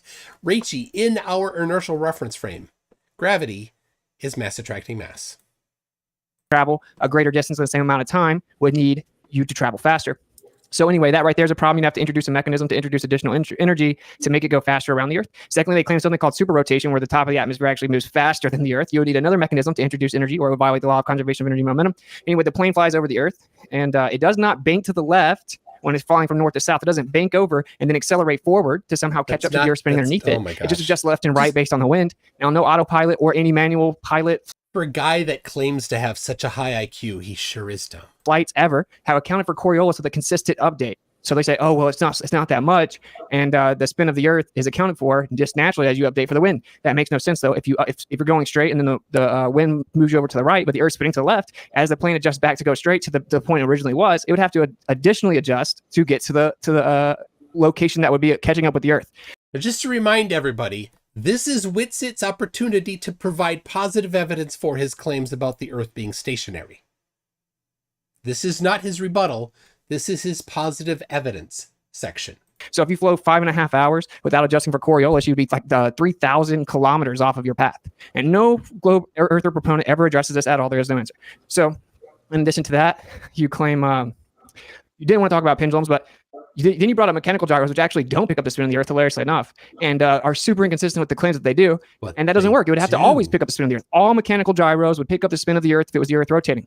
Once again, it shows you that the ring laser gyro has an effect detecting some type of motion and actually points to a background medium. They do. But anyway, so Einstein himself. So he quoted a paper that measured using a physical mechanism, and Whitsett just said, but it doesn't. Said, which I'll actually drop this here on the screen. Einstein himself said that if there was, in a letter he wrote to Ernst Mach in 1913, he said that if the sky was moving around the Earth, then you would have a translation of motion, and then you would have Coriolis and centrifugal effects on a stationary Earth that was central. Because if the sky was moving around the Earth, it would translate the motion. You would have centrifugal and Coriolis effects, and so it would drag the pendulum around. And that doesn't prove one way or the other. And he had to actually incorporate this principle. Talk about pendulums for the Eddington experiment, where they claim they saw the star go around the sun in the eclipse. Now, what only thing I've ever gotten back from that is he didn't say that. Well, yeah, he did. I'll show the letter right here. But anyway, so even according to relativity, that's not an appeal to authority or anything. I'm telling you what relativity says, the person that made it. He says that if the Earth was stationary and the sky was moving around it, you would get centrifugal and Coriolis effects. So even if that was true in your story about pendulums and all this stuff, even though the truth is that mechanical gyros don't detect anything, it would just be detecting that the Earth is stationary and the sky moves around it. So actually all evidence with all the gyros, because the mechanical gyro does not pick up a drift. So and that doesn't prove anything. it would have to always pick up the drift of the Earth, but it doesn't. Mechanical gyros, no. Ring laser gyro, Sagnac effect, detects the sidereal rotation with a 98% accuracy, but using the same interferometry methodology, it doesn't detect the orbit, 30 kilometers a second around the sun. So that doesn't help the Earth spinning. That shows that it doesn't spin. That shows that it's stationary. And then you have like the pendulum that people bring up. Even Einstein himself would tell you that if the sky was moving around the Earth, you would drag the pendulum around. There's a translation of motion. Oh, dear. I'm actually going to share that right now. Here we go. This is his positive evidence for stationariness. Okay, that'll work. So yeah, here you go. Here's the letter he wrote. If one accelerates a heavy shell of matter S, then a mass enclosed by that shell experiences an accelerative force. If one rotates the shell relative to the fixed stars about an axis going through its center, a Coriolis force arises in the interior of the shell. That is, the plane of a Foucault pendulum is dragged around. So this is him just point blank and let me bring it back here. In this letter, he just point blank says, so this is him writing Ernst Mach. High appreciated, dear colleague, these days you have received you may have received my new work about relativity and gravitation, which has been finished after endless struggle and torturous doubt. Next year at the solar eclipse, we will see if the light rays of the sun are being curved. In other words, the fundamental underlying assumption of the equivalence of acceleration in the frame of reference on the one hand and gravity field on the other really applies. You will have the investigation on the foundations of mechanics, Planck's unjustified criticism notwithstanding, will receive brilliant confirmation. For it necessarily turns out that inertia originates in a kind of interaction between bodies, quite in the sense of your considerations of Newton's Pell experiment. The first consequent is on page 6 of my paper. So this is him talking about how, like, literally in his paper, he had to incorporate the idea that if the sky was spinning around the Earth, that let me switch back over, that it would actually translate the motion over. So there's no evidence for the Earth spinning whatsoever. Oh my gosh. And so then the difference in weight distribution doesn't prove anything. For one, again, this actually debunks everything that you said. Within relativity itself, relativistic application says if the sky's moving around the Earth, you get the same effects and that they're identical. So weight distribution also fluctuates. And again, if there is some type of spin over top of a stationary Earth, there'd be a translation of motion. So wherever you are within that vortex field would actually have a direct effect, which is what we observe. But a lateral change wouldn't affect weight, especially if it's in an evacuated chamber. And if we actually take our ring laser gyro and we go to a higher altitude, but we maintain latitude, we can get over a degree to degree and a half variance. Now, if the Earth is spinning, causing the gyroscope to detect the Earth's axial rotation, it cannot change at the same latitude. So it still measured a rotation, but it varied when you changed elevations drastically. And the pressure changed, and the documentation on that gyroscope says that pressure changes can affect it. Weird. You didn't, never mind. It has to be exactly the same at the same latitude, no matter what altitude or elevation you go. But we actually did this, and when we maintained latitude but went to a higher altitude, it changed. What that shows is you're actually detecting the motion of something above the Earth, not the Earth itself. So all the evidence that you invoked actually shows that the Earth is stationary. This was all before Witsit was even part of it. Of course, that's why you have to assume it's stationary to fly planes, assume it's stationary to fly helicopters or shoot ballistic missiles. Everything that we do assumes that the Earth is stationary. You brought up the equatorial mount. The equatorial mount tracks the motion of the stars in the sky, and effectively then it just points at the ground, assuming that it's going to come back around a ball. So just assuming how to interpret the equatorial mount doesn't mean anything. He didn't explain it. And I can't believe I always hear people saying that. Blows my mind. So what I want to do for the final 2 minutes is I'm going to read some of this stuff. This is the truth of the matter, the bigger picture. It's not going to be evidence, just going to be derp. Okay. The idea that the Earth is spinning and revolving around the sun is a philosophical determination. Like I just now showed you Einstein saying, oh, we can't actually prove it. It would be the same either way. If the sky's moving, then it would have translation of motion. Einstein also said, I've come to the conclusion there's no optical experiment that could ever show the motion of the Earth. He was talking about in context of Michelson-Morley and using interferometry. He goes on later to say there's no terrestrial experiment that could ever prove the motion of the Earth. These are two different quotes. Actually, that quote is cited by Stephen Hawking in 2007. Though the Earth is rotating, Whitsett, cherry picking is lying. And saying, I've come to the conclusion, of course, agreeing with him, there is nothing you can do on the Earth to prove that the Earth is spinning. Yet we have people running around defending the globe in 2022, claiming that it's been proven with all the stuff on the Earth since 1851. So here's Edwin Hubble giving you a little taste of it. He said, this is a philosophy. Such a condition, he's talking about the Earth being in the center, such a condition would imply that we would occupy a unique position in the universe, analogous in a sense to the ancient conception of a central Earth. This hypothesis cannot be disproved, but it is unwelcome. It would only be accepted as a last resort in order to save the phenomena. Therefore, we disregard this possibility. The unwelcome position of a favored location must be avoided at all costs. Such a favored position is intolerable. This is just philosophy. It's not evidence. Therefore, in order to restore homogeneity and to escape the horror of a unique position, we must compensate for spatial curvature. There seems to be no other escape. So in conclusion, the truth is that all of the top tier astronomers, astrophysicists that brought us the current globe Earth model, although it's actually in shambles, they tell you it's a philosophical decision of the Copernican principle because they want to believe the Earth can't be in a special It's based on measurements, though. unique position. And so you can't prove that the Earth is spinning, because if the sky was moving around the Earth, we get all these same effects. But they want to believe that it is in fact not stationary, because it would mean that it's special. So it's philosophy, also a religion, known as religion. Well, Okay. he quoted some philosophical quotes, but he didn't have any empirical evidence. All right, I got a couple super chats here. Stringer News 1 says hot dogs are not sandwiches until you put them in a bun. True, I suppose a hot dog solo. Yeah. Stringer News 1 again says, Austin, show on the doll where math touched you. What? Math never touched you? Ah, that explains it. And then, thank you for this from Mr. E-Man for some Australian $980. Says, I thought this would show I would show a little support. Thank you very much for that. Yes, it's not in shambles, Austin. You don't understand it. 5 minutes. Yeah. Yep. Whenever you're ready, go ahead. Okay. You see, I'll let you know when I need to share my screen. So I just want to say something about Michelson Morley and Michelson Gale. Hold on. This is on his website. It's good stuff. So basically, the Michelson Morley experiment, the Earth and the ether are stationary according to Michelson Morley. But then the ether cannot be simultaneously, like you say, moving according to Michelson Gale. I mean, you just can't have both. In fact, I read a book that went through all these ether studies, and there's like 3 different types that were talked about. Ether drag, which is where the ether is going. Speaking of peer-reviewed science and all the people in his chat that are laughing at peer-reviewed science, Michelson Morley, Michelson Gale, that Austin cited are peer-reviewed studies. With the Earth, then you have just the universal ether where everything is stationary, and then you have the Lorentz ether. And when you go through all of these different studies, and then you create like a chart, some of them, Michelson Morley, correct. It does allow for a stationary Earth and a stationary ether across the universe. But then the Michelson Gale totally contradicts that.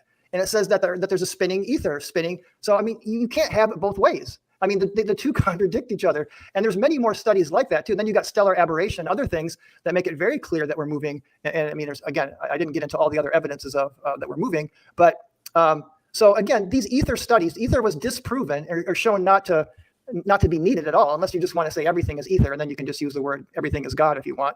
But these actual ether as the medium for light to travel, has been very soundly debunked now for, about a century. And again, the early studies, even if one study didn't, when you put them all together, guess what? Only special relativity came across as green checks across the board through all those studies. All the other studies with ether drag, with universal ether, stationary ether, and the Lorentz ether, some studies confirmed them, some studies didn't. When you put it all together, it pretty much debunked the idea of ether. So this has been an outdated model, and you're not going to find, I mean, you may find some, geocentrists that might have some papers on ether, but certainly, the peer-reviewed studies are going to be sparse, that are going to be saying that there's an ether, again, because we got such overwhelming evidence that it doesn't exist, at least in the way that it was originally defined.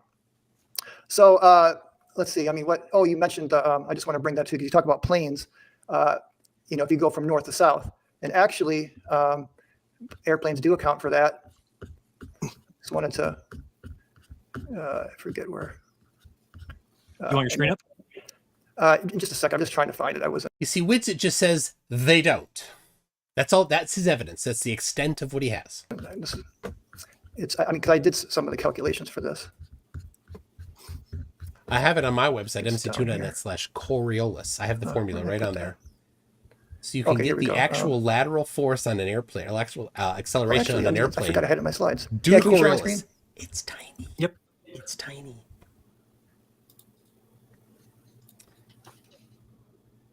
This is his website. He has so much stuff. You actually can do the calculations for the bank angles and how much thrust is needed to actually, because you're right. If you took off from the North Pole and you flew to the equator, remember now you're traveling like about 6,000 miles. So it's a very gradual, you do have to compensate for Coriolis. You absolutely do. And you can actually calculate the exact bank angle and the thrust needed. And it's not much. I mean, you need like the thrust needed to compensate Coriolis is only 0.0002%. And again, these are actual equations that are used with airplanes and are very, very accurate. And the bank angle is like 0.15 degrees. And the point is that the Coriolis effect, it's not. Whitsett will debunk this by saying there's studies that assume flat Earth. That the Earth is moving out from under. That's incorrect. Whoever said that, if Neil deGrasse said it, it's wrong. what the Coriolis says is that when you shoot a ballistic, you have that a greater speed at the equator than when you go north. So it's going to deflect to the right because the speed is slower at that higher latitude. So it's not that the Earth is rotating out from under you. It's that it just has more momentum at the equator. So the speed. So that's why it drifts off to the right. So that whoever said that's wrong. It doesn't. Even this book says that's a common mistake to think that the Earth rotates out from under. It's not true. Anyway, what I wanted to say is that you actually can calculate the bank angle needed and the amount of thrust needed to go north to south. And it is absolutely factored into airplanes. Absolutely. Okay. Whoa. Eddie Reese says Jeranism is moderating this. Interesting. My bad. All right, yeah, we're good. Oh, I thought you were already starting it. It doesn't matter. So, yeah, they objectively don't do such a thing, bro. Autopilot does not account for Coriolis. Just hand wave. And anyone that flies the plane and then goes manual would have to know that. Everyone that flies planes, everyone that knows anything about autopilot or has read the documents that engineer them, or the documents that used to engineer them, they don't account for Coriolis. But you've not read them, Witsit. You can't read engineering documents. They're way over your head. That's just objectively wrong. They do not do that. What they do is they account for wind. Okay. And they claim that the wind is so much stronger. They don't account for wind either. They just go in a direction and then they constantly adjust the angle that they're heading to continue heading to the destination. So if the wind blows them offside, they'll angle it. If Coriolis pushes them to the side, they angle it. It's constantly adjusting for whatever, not specifically wind. Than the Earth's spin that you don't have to account for, but that's wrong. We fly that plane like the Earth is stationary. Like I just now had a conversation with a pilot the other day, right? I have it recorded. Yeah, I'm like, oh, you fly the plane like it's flat and stationary. Of course, they do not update for Coriolis. No pilot ever would tell you that they're accounting for the Earth spinning. That's not how it works. You have bullet spin with bullets itself, like barrel spin, which is much stronger than Coriolis even claims to be. You have to account for wind much stronger than Coriolis even claims to be. I don't care what they say in a book. I've talked to many people that shoot in real life. You don't account for that. You account for the wind. You account for all of it. As for the Michelson-Morley, you said that Michelson-Morley show you can't have it both ways, stationary and moving either, I guess is what you're saying. For one, Michelson-Morley did detect a phase shift. It did detect one. It was just it was less than their margin of error. 1/6 the predicted value of the Earth revolving around the sun. And in fact, it's been done dozens of times, even by the Air Force in 1987. And it still showed that there is a phase shift every single time. No. It's within the margin of error. You don't even understand margin of error. You think that everything must be perfect. Then we went and did Michelson-Go, and it shows sidereal rotation. It matches that prediction by 98% every single time.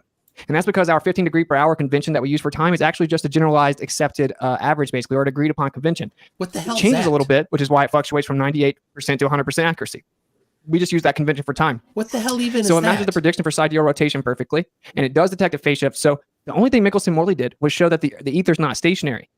And so those But no, Michelson-Morley, if the ether exists, the ether must be stationary for Michelson-Morley.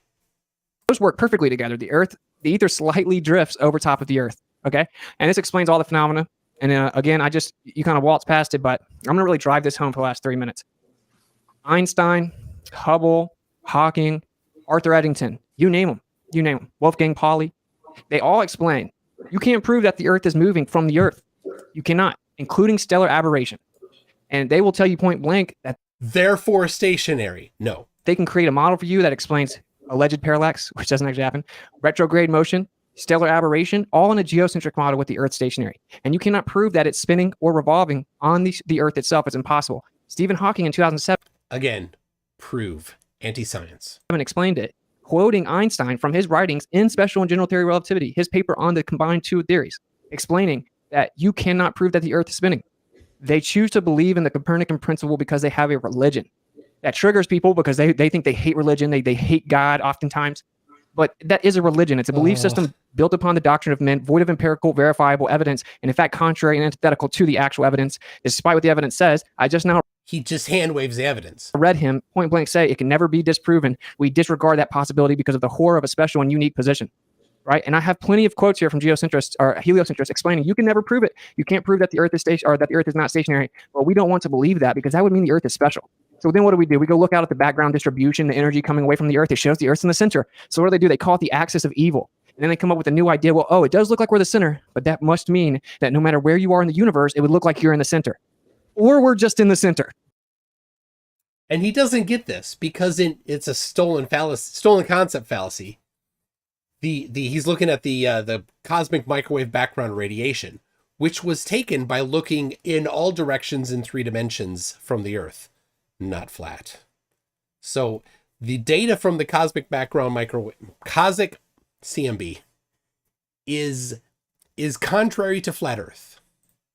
They don't want to say what it is because it has spiritual implications. It has philosophical ramifications. And that is that the Earth had to be placed there. It has a special, unique position. They want to believe that there are a tiny speck of dust in an ever-expanding universe of nothingness where everything came from nothing. There's a pre-existing energy. Let's not talk about that part. Oh, lightning struck primordial soup and all this nonsense. And you know, why? That's a good question. Probably because they're scared of like moral accountability, I would guess. But this is the point. This is the problem. From the pathological liar. It's portrayed as science, and we're brainwashed and indoctrinated with this idea as if it is science, and it's proven, and it's not questionable. And you actually go look behind the curtain, it's philosophy, and they admit it. So that's why I gave the specific quotes, and it was walked past. It's the crux of the whole issue.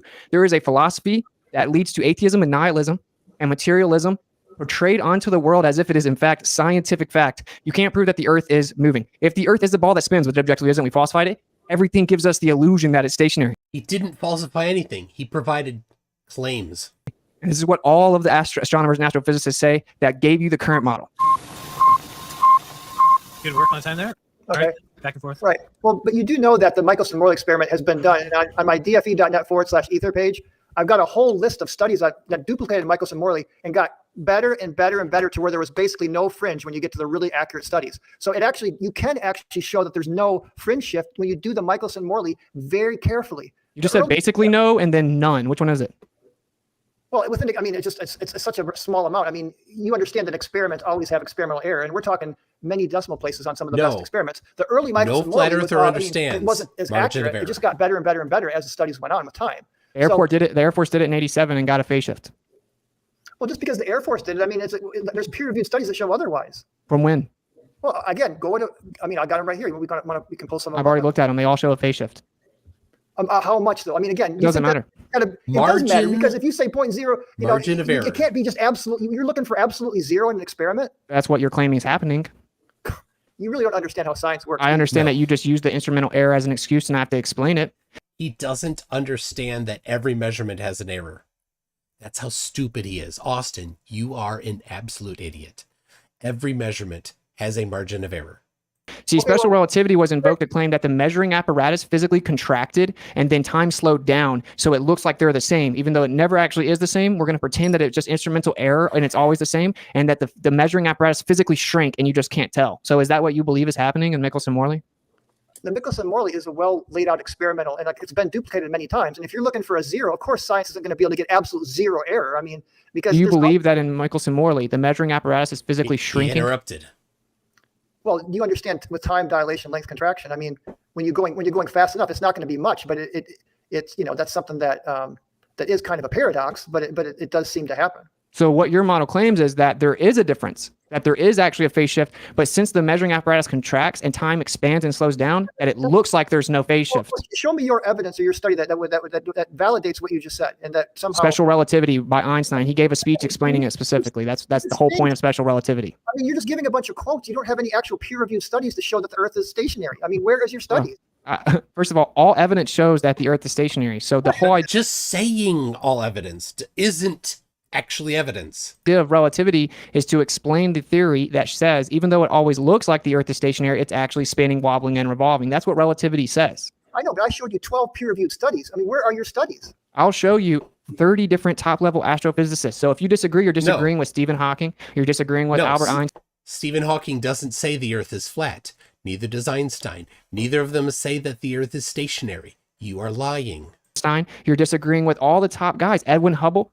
These are the people. See, I'm not appealing to their authority. It's called a hostile witness, right? And it'd be different if you had a new theory. No, it's cherry picking. But you still use Einstein's theory of relativity, even though it's drastically incomplete. It's been debunked. It doesn't work on the quantum or cosmological scale. It's incompatible with quantum. It doesn't work at all, and you guys just keep it. But my point is, no, it has not been debunked within its realm of applicability. Again, you did not listen to what I talked about laws and scientific laws, how they work. Relativity never claims to work at the quantum level, or even to work necessarily to understand dark matter and dark energy. It'd have to work on all scales if it was real. Well, again, where's your model that does that? Electrostatics. Again, but it doesn't have to work on all scales to be real, because that's not how science theories and laws work. That's how gravity has to work. It would have to be on all scales. We can use science to develop models or theories that can make accurate predictions about the world we live in. And those models and those laws have domains of applicability, meaning they don't work at all scales. And so we do think that at some point there'll be a quantum theory of gravity. We just don't have it yet. It doesn't make accurate predictions though. Are you kidding me? General relativity makes incredibly accurate predictions. It's off by 95% in the universe. What are you talking about? Okay, let's talk about that, because you really like to bring up. It only acknowledges 5% of the universe. Okay, the dark matter and you understand how dark matter works? I understand in 33 discovered that the galaxies only had 3% of the mass, and then it was ignored for decades, and now it's called dark matter. The idea, dark matter is the idea. You asked me how it works. I'm going to tell you how it works. It's the idea that it doesn't interact with the electromagnetic spectrum, and it's assumed to be material, but it's undefined. We don't know. It's a mathematical discrepancy with what relativity predicts. Okay, show me a study with your that really encapsulates what you think dark matter is. I'd like to see that. No one knows what dark matter is. You're just saying words. Well, again, yes, I agree, but we can use dark matter in mathematical models to create using the background radiation. They can simulate that with dark matter, actually putting it into relativity. They can make very accurate models of how galaxies form, et cetera. They got supercomputers to do a lot of studies like that. Everyone knows that relativity made a prediction of the universe, and it was off. And so, if relativity is correct, there has to be something called dark matter, or relativity is wrong. That's all there is to it. Okay. Do you know what the average density of the universe is roughly? I don't make scientific fairy tale claims. Well, no, it's measurable. It's like 10 to the minus 9, grams per meter or kilograms per meter squared. It's very, very sparse. The point I'm trying to make is dark matter and dark energy are working on cosmic scales within the very fine, like for rotational, like the rotation of galaxies, right? The dark matter is probably like they think is in the halo areas of the galaxies. It's spread out very, very thin. So if you apply dark matter to our solar system, let's say, for example, like the Pioneer, that's traveled billions of miles, they did a calculation of that if you incorporated dark matter, it only deflect that by 1.5 meters. So this is just all theoretical reification fallacies. Again, there's all kinds of really good peer-reviewed papers on dark matter. No one peer-reviewed dark matter. No one knows what it is. It's not even defined yet. Okay, I'll send you a whole bunch of. Okay. Again, so the truth of the matter is, I don't like when people are dishonest about how awesome the model is. Austin doesn't like people that are dishonest. The irony. Because the truth is, it's known that if relativity is true, it's drastically incomplete. Best case scenario, it's incompatible with the quantum scale, and it did not show where electrostatics makes the predictions better. Predict the actual observations of the cosmological scale. This is just objective. Relativity has got to be updated or replaced. Best case scenario, but I don't know why we got over to this. I want to know what your response is to the fact you can't prove that the Earth is spinning, and it's a philosophical determination. Well, I gave you a bunch of studies. Where are your studies that it's stationary? All evidence ever. I just explained it. I just explained that if the sky was moving, Einstein himself said that you would get the same effects. You're cherry picking quotes. That's not studies. That's not research. You know what cherry picking a quote is? If I take it and then I say it says something that if read in context, it says the opposite of what I'm saying. That's not what happened here. This is objectively. You're looking specifically for quotes by these people that support your model. Show the I'm representing the accuracy. I'm actually accurately representing this. Do you want to do like 2 minutes each to finish, and then we'll take the chats, because if you got to leave at 8, we're up against. We got you can go first. Brian, my one question though, I just have a question. Are we not then allowed to look at Einstein and those guys since they have a different model than us? We cannot read their books or anything. Of course, you can read their books, but we can't bring them up. We can't. But they've got such a body of research that you can find quotes where they might say the opposite thing in another context somewhere else. I mean, so if you're just looking for quotes to support your model, that's just confirmation bias. You're just sort of looking for things that support what you want to see. Yeah, that's what that's called, Bryant. Okay. Yeah, that's what you're doing, Witsit. You are searching out quotes, cherry picking them, and not having any evidence for your claims. Well, whatever it's called. I mean, I'm just saying that you're looking specifically for support for your model, but quotes are not studies. Quotes don't prove anything. You can prove that you get a translation of motion. If there's motion outside of a stationary system, it'll translate the motion to the interior of the system, and then you have centrifugal effects. You can prove it. Okay, but again, you said a massive shell rotating. So where's this massive shell that's rotating? There seems to be a gigantic sky. Stuff in the sky moves around the Earth. So that's what we observe.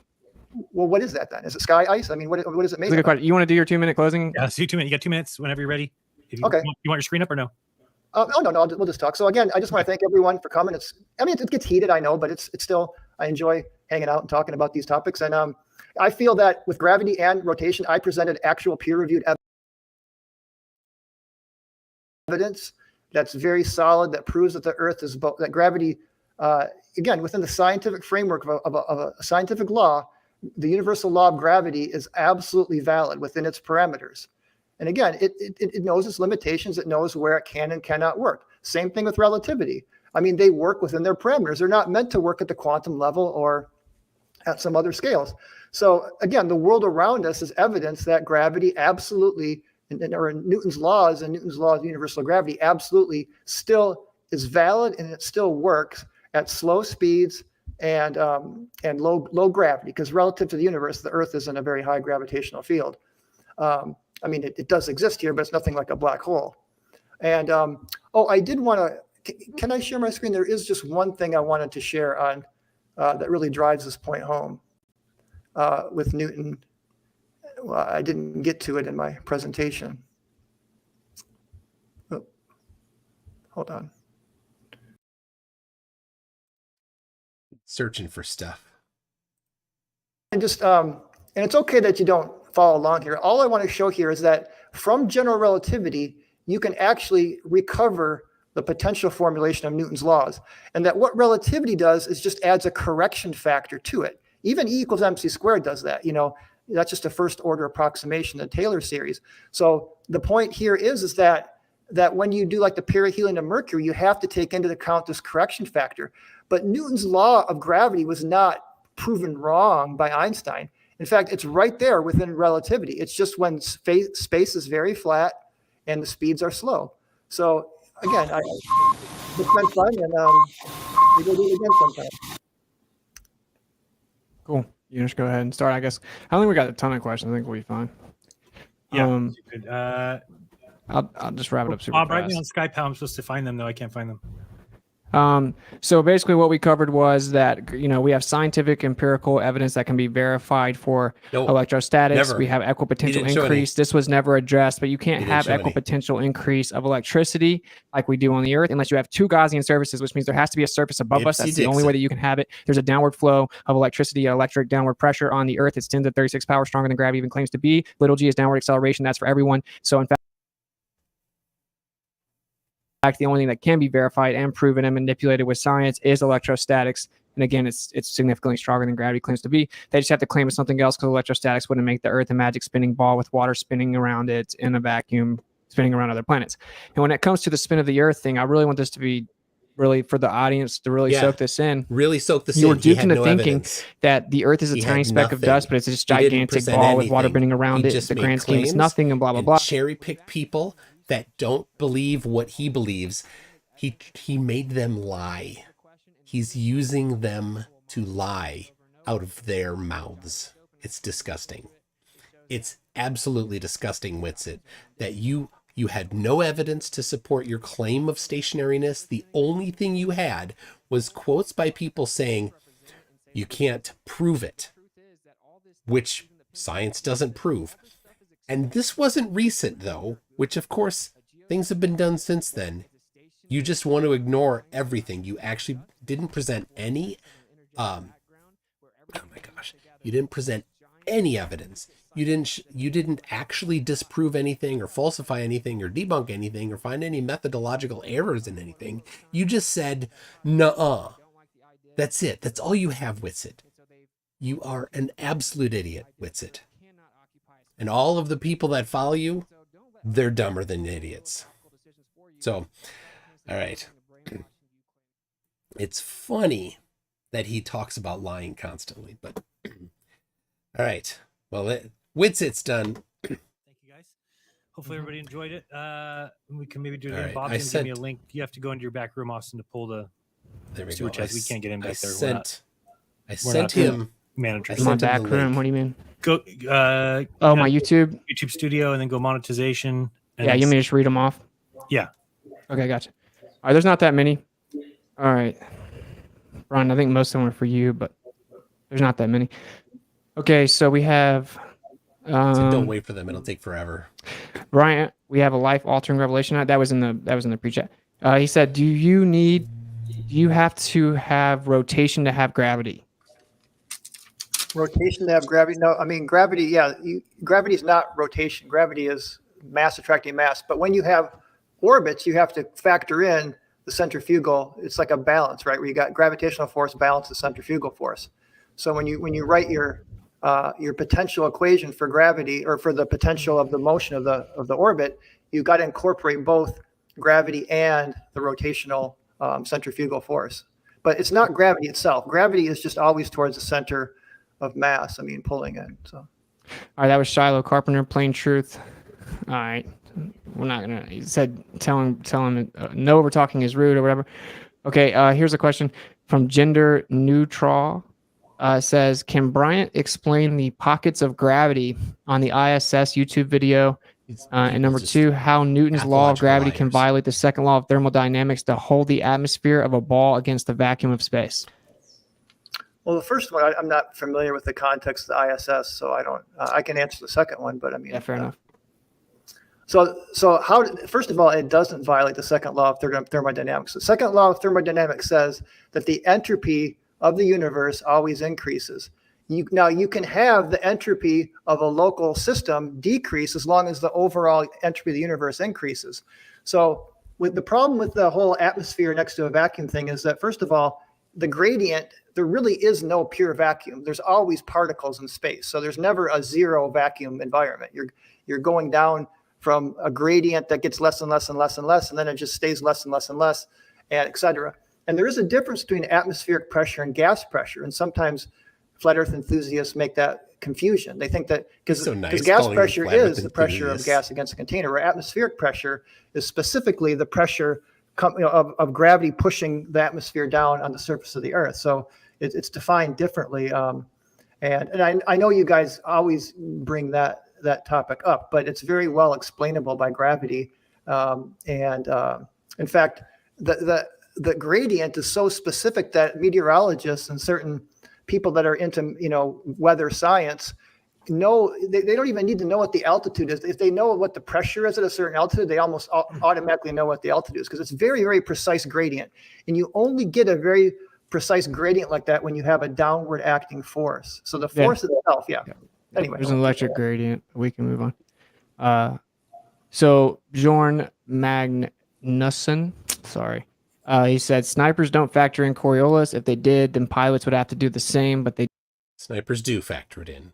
mc2.net/Coriolis. Do not. Using snipers but ignoring pilots is typical obfuscation. No, actually, the snipers in the sniper books, it does clearly say that in a lot of situations, the Coriolis doesn't need to be accounted for because there's a lot of things that are more like wind and certain other factors are a lot more powerful. So a lot of snipers that maybe don't change like latitude, that are shooting from one latitude roughly, they probably would never have to encounter Coriolis, because they're even like you're saying with the bullet. I mean, all of that. There's many factors that a sniper will factor in, and yes, Coriolis is one of the last factors because it's so subtle. He's asking about why planes don't. Well, he's asking you. But again, in the planes, I mean, again, planes there is a correction in planes for Coriolis. And in fact, the amount of fuel and energy, it's just a small correction. So again, this is information that's very accessible online. You can see absolutely that planes correct for Coriolis going north. Yes, they do. All right, man. All right. And if it doesn't have to be the pilot necessarily. I mean, I'm not a pilot. I've just seen the information. So it can be automatically built. Planes these days have a lot of things automatically factored in, right? So then if a pilot then went off of autopilot and went manually, they would have to know to do that. No. Well, they don't account for course. Well, they're following a bearing, though. They're following a course. So again, 0.15 degree. I mean, it's a 0.15 degrees is such a tiny thing. So if they're just following their bearing, I mean, that's not much of an angle. 3,000 kilometers over a 5-hour flight. Show me the numbers. I've got the actual numbers. I'll send you the numbers. I have the actual numbers. Yeah. So we can move on though. 3,000 miles over a 5-hour flight. Then he said the invisible matter we cannot detect is called dark matter. Quote from NASA. The invisible matter we cannot detect is called dark matter. That's from NASA. So they can't detect it. What's the question? I mean, he's saying that you said they could detect it, but they can't detect it according to NASA. The effects of it. Let's see. Location rates are going, Indie Tigers. I'm gonna read a few here because periodic manner can't account for. don't care much to hear their nonsense. Let's see. Humphrey Pushcart for $6.66 says the reason Whitsett is failing is his pants prevent him pulling crap from his nether region. What's going on outside the dome or outside the wall? I mean, it's not an accurate theory. You don't know what 95% of it is. All right. Eddie Reese for $2 says journalism is moderating this. Interesting. I said that already. Indie Tiger Sci-Fi Review for $5 says Witsit is an incoherent charge. Witsit can't even define incoherent, but it's one of his favorite words. Holy Smalls for $5 says Austin using a port from the military shows that he trusts the government. I guess NASA is right too then. You don't have any predictions, man. They were all wrong. It's all good. They're all wrong. You don't have 95% of the universe even theoretically explained. You don't have all kinds of perfect I predictions. told you that that's large scale effects within our inertial system of the solar system and the Earth. What we have works very well, provably. Yes. Okay, it was actually designed after we saw what they allegedly claim happened. All right, so the Boston Runner says, I don't know if this is a question. It says Austin speaking truth about the place. All right. String News 1 says Austin, the one-eyed king of a very small pond. Very true. I have it high in my, yeah. Tony Regime says there are some recent studies that have found that the cold dark matter might not exist. It's the leading edge of science. In the leading edge of science, there's always going to be questions. There's always things that you don't know in the leading edge of science. Not knowing these things doesn't mean the other stuff that they sit upon are wrong. It just means we're not there yet. We don't understand it. There will always be unknown things. Like you said, you weren't totally incorrect with the friction, the way that the charges. Well, that is correct, but it doesn't mean that the clouds themselves are electrostatic. The clouds are made of water vapor, but the friction will create the light. Great what? But it doesn't mean that that's the downward acceleration. Just because we have electrostatics on the Earth doesn't mean that that's gravity or that that's where the downward acceleration comes from. I mean, okay. You need the evidence. Again, you need to have. I think it's a good thing Earthrise says here. If there is no dark matter, the Earth is still a sphere. The stuff that we don't understand about the gravitation, the galactic rotation, doesn't change the shape of the Earth. In fact, you can't even have that problem for flat Earth. And Whitsett doesn't get this. Quoting the dark matter stuff, in order to quote the dark matter, step 1, Earth is a globe. Step 2, it's rotating. Step 3, it's orbiting the sun. Step 4, the sun is orbiting the galactic center. Step 5, there are other galaxies very far away. And step 6, we've noticed that they rotate slightly differently than we predicted. Just because they rotate slightly differently than we predicted doesn't mean steps 1 through 5 didn't happen. In fact, it destroys any other possibility with it. So, all right, I'm trying to get him to bow out, because he told them 2 hours and he's at a bit over. So that's when the electric field starts to go. I mean, because it's when you got a conductor, the electric field goes to 0 in a conductor. You know that, right? Yeah. Do you agree there's a downward electric flow on the Earth, though? No. Actually, downward and upward all day long. It's going down and up and sideways across. Again, if you look at the global circuits, you'll see it's this whole up and down and sideways. I don't believe in the globe, Bryant. Stop saying globe. Richard Feynman says that it goes like many, many kilometers in the air. I don't know where you're getting this 120 meters thing. No, it's he said 50 kilometers. Okay, so then what are you talking about when you say 120 meters? No. I said at 120 meters, the 100 volts per meter approximation breaks down. I didn't say that it stops. I just say that it goes to like 50 volts per meter, then it goes to 30, and then it drops off to almost 0 at about 50 kilometers. Okay, that's what you're saying. So things would float at 150 kilometers, for the first 120 according meters. to you. I'm not saying it stops. You just go up there. Rockets would easily go up there. It'd be easy to go to the moon then, Austin. It goes down very slowly. So again, it just can't explain the downward acceleration. It just doesn't work. If something's more dense, it goes down. Things that are less dense go up. That's the primary cause of the buoyant force. It's But what buoyancy sets and the up and density. down vector I thought it is the wasn't. downward electric force. It's all good because we would talk forever. Maybe we can have another conversation again. And I think. Anyway, I think I got to. All right, let me just read the last few off. Okay, so Dave says, please provide a direct measurement of curvature over a body of water, at least 10 miles, showing the 66 feet elevation drop. Just, you can answer real concisely. I wasn't going to talk about curvature today. Okay. He doesn't want to talk about curvature. It doesn't exist, Dave. Come on, man. How are you going to set him up like that? I'm just okay. Goldie says it's flat. Thank you for the $5. Give me the gravy, says Bryant. Is there a chance you're wrong? I don't think so, no. No chance. There's always a chance you're You wrong. think that bars people from Be honest. The There's Earth is always a flat? possibility. I don't know. I'm not wrong. I mean, it's definitely not flat. I just have too much evidence. I can't. I mean. So there's no chance. There's no chance. I mean, based on what I know, there's no chance. No, it just can't. Well, you can never learn anything new if you think you already know it. No one goes looking for something they think they already know, right? Oh, Witsit. All right. Listen to your own words there. But the Boston Runner says that things in the sky are spiritual in nature, not rocks and gas we can go visit. Do you not realize that? The CGI images of planets in space are not real at all. Claims.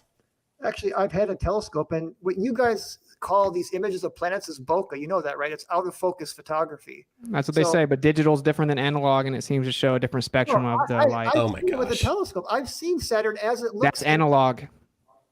It's not analog. It's with an actual telescope, not with a P900 camera. Which is analog versus digital, yeah. You think P900 cameras are meant for astronomy? They're just digital pick up a different type of spectrum. So anyway, what? Question the answers. You can see them way too clearly to just be out of focus. That's just a cop out. It's digital versus analog.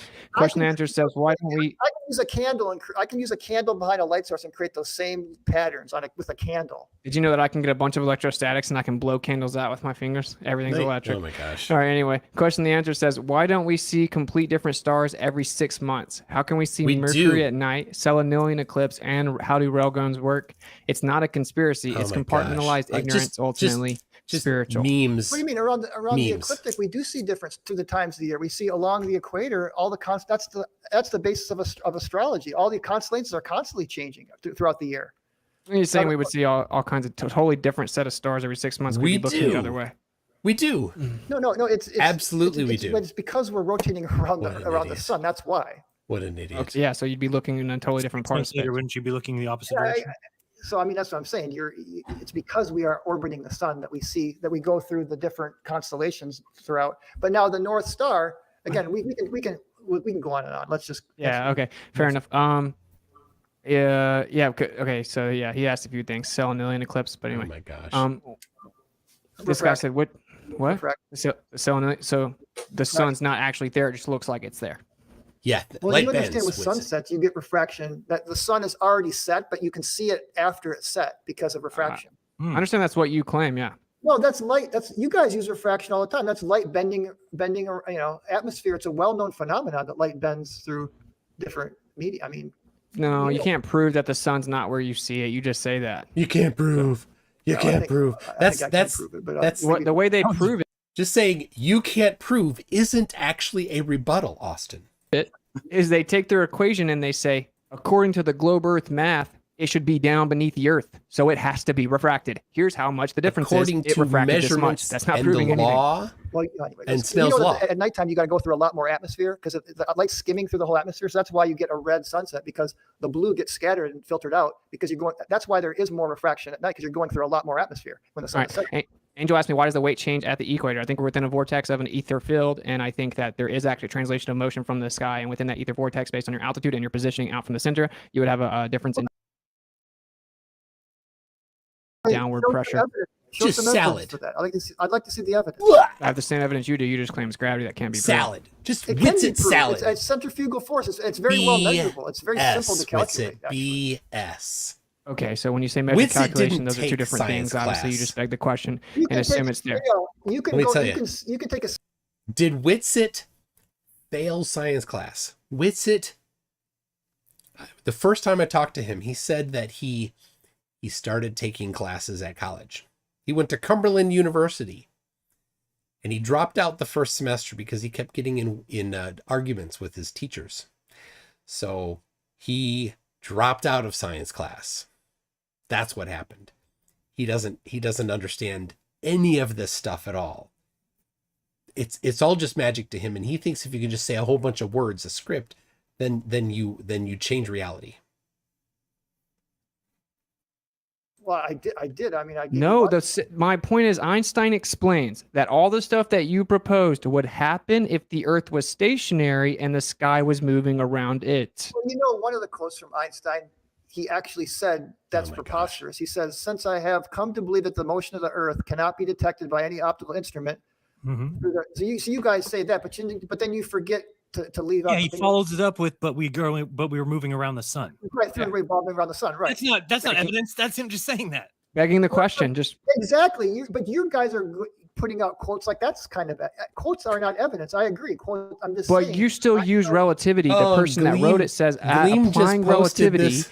you would get the same Gleam effect. just posted I don't this. understand. I don't think you're listening or not. The person that gave Look at you this. your belief system This is of Gleam's. relativity. Sorry, the he page you're said looking for that could not be according to found. relativity, which Oh, you still use Gleam. to this day, according to it, if the sky was moving around the Earth, you'd get all the same effects. Gleam, you dummy. one quote. I mean, Leonard Susskind has said, "Well, Oh, you there's can- dozens of quotes. I mean, Leonard Susskind No gave a little evidence. idea of a Where big, thick, flat is Earth, the and if it was evidence, 7 miles Whitsett? thick, you could calculate the gravitational. Cherry would work for a picking while. quotes is It not doesn't mean that evidence, he believes the Whitsett. Earth is flat. He's It's just Brian, you just should go to trying our to make Flat Earth them Summit, lie. bro. TEMMS.live. You should go check it out, man. Oh, now You he's can just use marketing his own Whitsett thing. 50 as your coupon code, or Yeah. Jaren 50.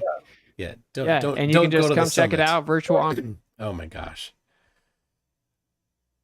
I think this maybe is He's the last one. trying to- Thank you for he's trying being to here. step Don't be out. too close. He said at Bryant, thank you for being here. Don't be too close-minded.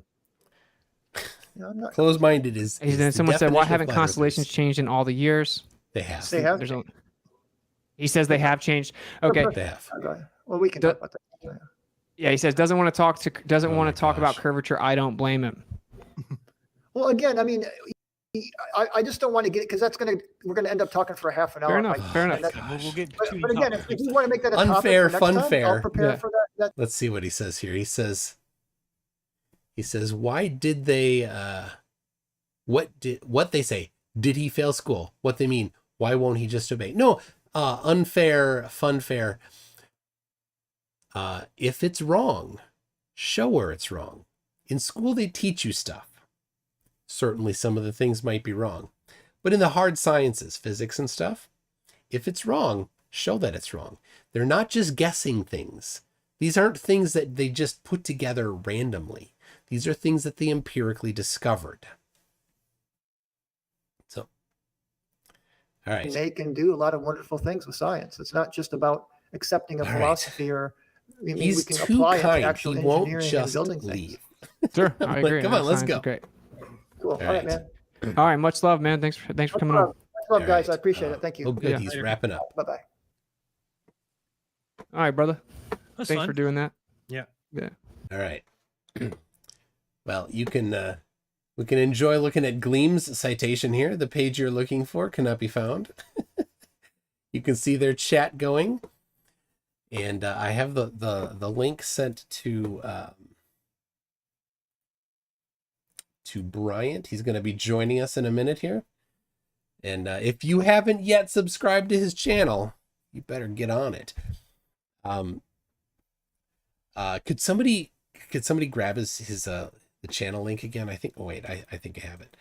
But just so the people have it, I'd love it if at the end of this, his channel had a good large number of people. I'll see what it was. It was in the 60s today with the number of subscribers, and there's 400 of you. It better be 460. Well, it's 148. Better. But come on. Let's see. Let's get him up. Let's get him up there. Wouldn't it be nice? Wouldn't it be nice to say, hey, thank you for debating Witsit by going in there, giving him a bunch of subscribers. These videos he has are fantastic. He is really, really good. I'm so excited that he has gotten involved and interested in this topic. Because having somebody this bright is always good. I mean, we've got plenty of smart people, of course. Professor Phil Bell and PhD Tony and Mike Bertelson. Lots of smart people. So it's good to have these. Oh, here it is. Hold on. There we go. All right. We see a welcome. Oh, hold on a second. I need to change the audio settings. People can't hear you yet. Speaker is to OBS. All right. They can hear you now. All right. That was something. That was well. Good. You did well. Witsit is a word salad master, and he did what he's good at. Said things fast that didn't make sense. Yeah, no, he's not easy to debate. I mean, it's but he's been doing it for quite a while, so he kind of, he's like in the trenches, right, in some of those chat rooms. So he's always getting stuff. I'm sure he's always researching whatever someone says. He'll look it up and say, "Oh yeah, I got to figure this one out." But I think overall, I mean, I thought we were going to get 15 minutes, but Jaron decided on 10, which probably ended up being for the better. I was just wanted to. So it was my understanding that you each were going to present positive evidence for your position. Is that right? Well, that's what I even told, like when Dave, because I kind of called Dave out with his T-shirt, just kind of just in a joking way, and I said, I hope Austin. He's like, yeah, I can't wait for the debate for Austin. I'm like, yeah, I can't wait to hear some positive evidence for his claims. And he didn't have a whole lot, just a lot of quotes. I mean, for him, are quotes positive evidence because Einstein said something? Is that somehow that proves, that? Nope. Excuse me for a second. We've got Turtle, the cat here that's visiting. Meow. What do you think? All right. Thank you, Turtle. Oh, Turtle's staying with me. Yeah. Oh, there you go, Turtle. Oh, he's a big boy. Okay. Yes, quotes are not evidence.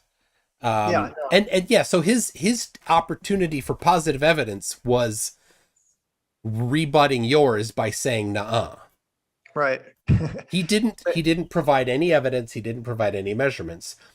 They both were complete fails, but the one on it was particularly bad for the one on rotation because he just said mechanical gyroscopes don't measure rotation, which I couldn't follow that. I'm like, how can I even respond to that? It's just that's so false. It's like, what is he saying? I mean, but it just at some point you just got to throw your hands up. It's like, well, just let him. Hopefully, people can just listen to him and he can just sort of debunk himself with his nonsense. I mean, yeah. So saying.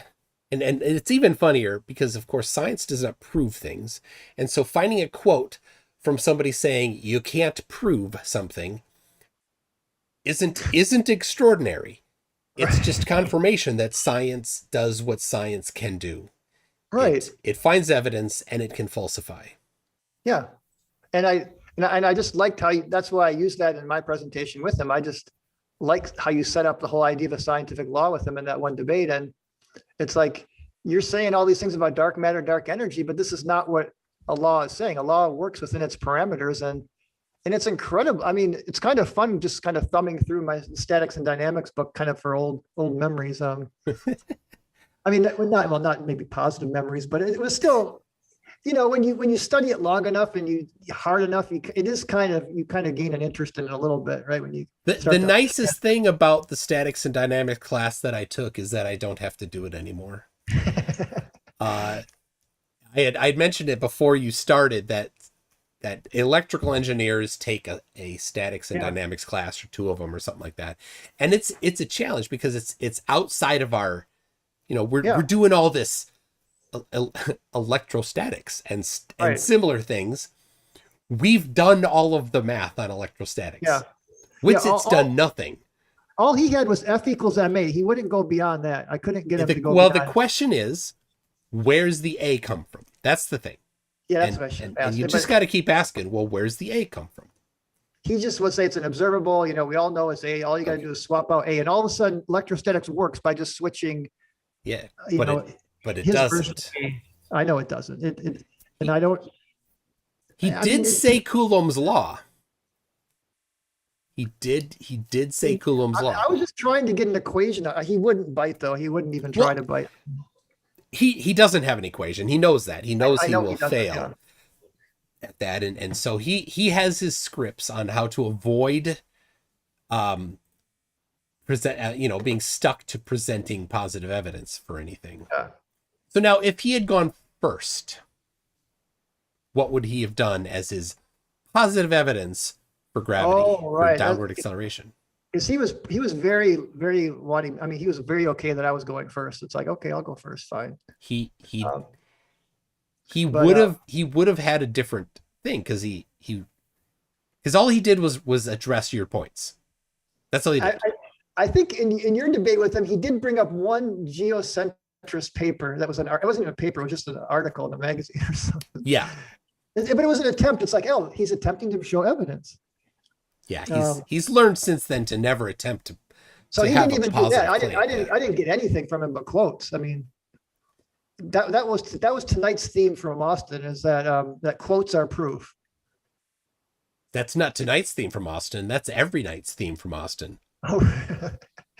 Some of those Einstein ones, I thought I was well versed on enough of them, but some of them were kind of new to me. I hadn't heard that one of Einstein with the you could duplicate the rotational forces with a massive shell rotating or something. I gotta hug my wife. Hold on a second. You keep talking. Oh, go ahead. Yeah. So, but yeah, that was a new one for me. Did he really even say that? He may have said it. I'm not going to say no and then get caught, not knowing the quote. But yeah, it was certainly interesting.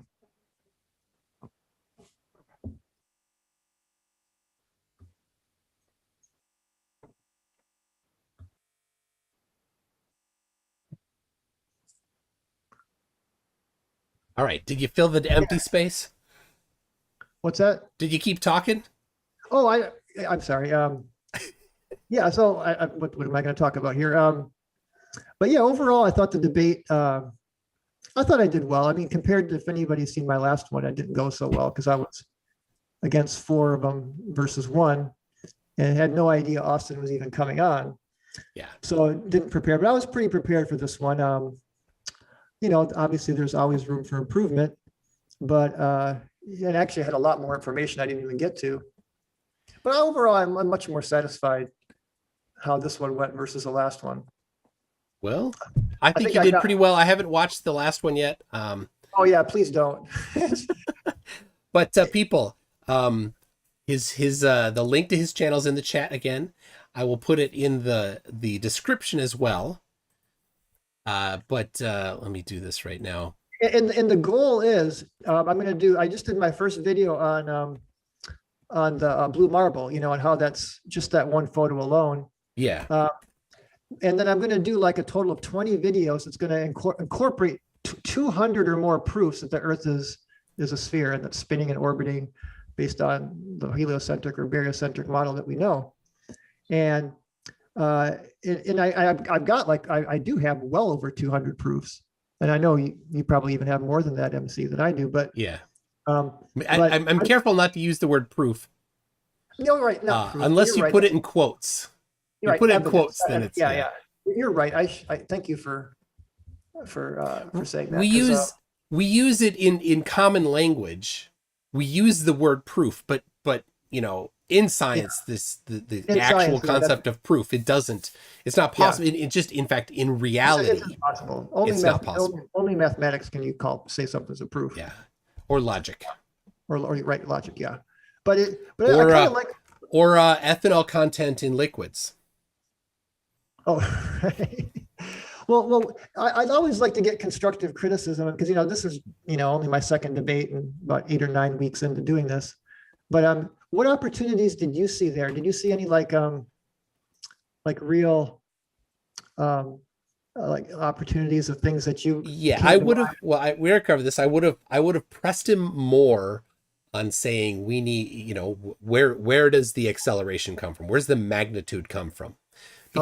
Because he kept saying electrostatics is 10 to the 39 times more powerful. He said it over and over and over. Okay. Yeah. Is that the cause, is that where the A comes from, the downward acceleration? Well, it couldn't, and you kept saying that because when the electromagnetic field, the static field changes direction temporarily, if it was the source of it, we'd go flying up at the ceiling, because it's not just changed, it's changed, and its magnitude is 100 times more. So we'd get slammed against the ceiling. I mean, how can he just kind of let that roll off his shoulder? So it's like, that is absolutely totally debunking, because 7 million lightning strikes a day around, it's not just the lightning. Well, I mean, so I would say to the critique. Yeah. It's local. It's just focus on the localized area. If you are in a storm and there is lightning nearby, you have just been in the vicinity of a reversal of that electromagnetic field that he claims happens. And we would all know it, because if there's an electrical storm coming, people would, strap themselves into chairs. Well, I mean, I told you I got David Weiss. He even kind of admitted things fly up around a lightning strike. And I'm like, are you really saying that? And I mean, in that last debate, I had some good moments in that last debate, but man, it was but debating David, I would not recommend it. David Weiss, Jaron, Witsit, and Hibbler. What's his name? Sean Hibbler. Hibbler. I accept. You would accept that? Yes. I would. That's a dream. I mean, I did tell them I'd do it again. That's a dream. Not four. Tell him you want your friend Mike to do it. Yeah, no, maybe you did that. I mean, Hibbler didn't have much to. Hibbler's an idiot. He's the dumbest of the dumb.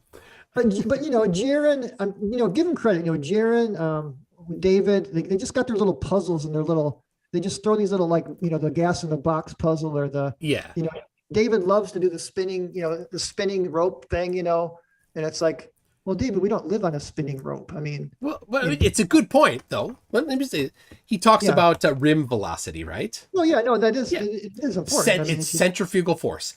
Do the math on it. What is apply the rim velocity of the Earth at the equator, where it's the most, 0.03 meters per second squared. That's your rim velocity there. That's what it's giving you. Yeah. Dave, you didn't do the math. This is high school math. This isn't university. When we talked one-on-one, I thought I just kind of laid it out for him, the numbers, and he just shook his head. No, it's rim. He just kept, no, it's rim velocity. He just couldn't. He started to shout at me. They don't understand the math. He got angry. I wish that was recorded, because I did really well with our one-on-one. But because it was so much easier with him one-on-one, because I knew all his talking points. This is why I wanted to debate him one-on-one, because I knew all his talking points. They come up with all these new little puzzles. Like now it's a stack of boxes that have a little door on them, and they're going up many levels high. It's like, where do you guys come up with this stuff? Or the jelly beans in space type of. They threw that one at me. It's like, well, what if there were jelly beans in space? How would they attract each other? And it's like, what is that coming? What is that? They would. But... Yeah, they would. I mean, but they were trying to get me to go into the whole thing about gases creating galaxies, whatever they did. They just they can't believe that that's possible. But anyway, anything else that kind of struck that was kind of maybe something new that Austin? Well, there's nothing new from him. The key is to hold their feet to, you made a claim, positive claim that it's electrostatics. Okay. And it's stronger than gravity. Yes. Okay. Let's go through that right now. Show me the law that governs it. What's that law? And let's apply it right now. I have right here an object. Its net charge is 0. Right? Yeah. Now, what do we do next, Austin? Yeah. What's next? The net charge is 0. Oh, there's more charge than that. What's the charge on this then, Austin? You think he'll actually play that game though? I mean, maybe I should try it next time if we debate again. But I tried to press him for a forum. He wouldn't. He just kept deflecting on the. Well, he has to. Yeah. But what I want to do is I just want to keep pressing. Like, all right, let's do it. I'm ready right now. You made the claim, Austin. Austin, you claimed it's electrostatics. Let's go. Show me how it works. Apply it to this object right here. Right. Its net charge is 0. Now what? Right. And that's why I had the little whiteboards. I was hoping we could kind of go through. he wasn't playing ball on that. And I'm sure you could have framed it better to maybe get him to, Yeah. at least to sort of make him look obvious, like he has no. I mean, I guess for people that in his echo chamber, they think he's a genius. I know they do. Really, and part of the reason why is because he keeps telling them that he's so smart. Well, David's like, he said that's his ace in the hole. I mean, he told me, it's like, really? That's your ace in the hole? Austin's an idiot. He's just dumb. All right, let me read a couple things here. And if people, if you address it to me, and then if you have a question, I'll read it to him, or a critique or something. But my mom bakes cakes for 10 Australians, says these cows are small and the ones outside are far away. Small, far away. And the cows are electric. Does cow manure fall down due to electromagnetism? Right. That would be a good one. But we got to kind of play their game of these little puzzles, because they like to do this with, when I debate. At least it seems that way, right? Yeah, that's all they have. It's just games because they know they don't have the science. Yeah. The real science. The real science is you make a prediction. A numerical prediction is a great one, right? You can make non-numerical predictions, but gravity makes a numerical prediction about the magnitude of the downward acceleration. Yeah. His makes nothing. It doesn't even get direction right. Well, the thing is, he talked about, I thought he was going to talk about the chronomotor more. He didn't, but the guy that had the article posted the whole thing. I drew it down. I'm like, even this guy that's basically, you're saying this is some kind of proof with your chronomotor. Somehow just having an electrostatic device, do something is somehow that's proof. Just because you can get like a little balloon to like attract to the earth and then discharge it and it elevates again. I mean, how is that proof of electrostatics as a downward?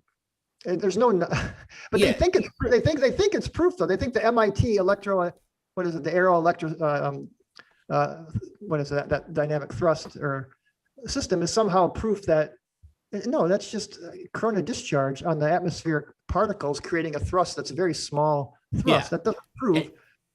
And it doesn't make the other forces go away. No.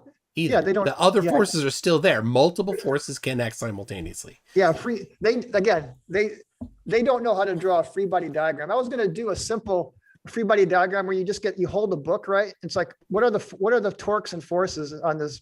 Now, if you got two hands, you can see that it's much easier to hold because now you got two supports and the torques are basically gone when you, but it's even they don't even know what a free body diagram is.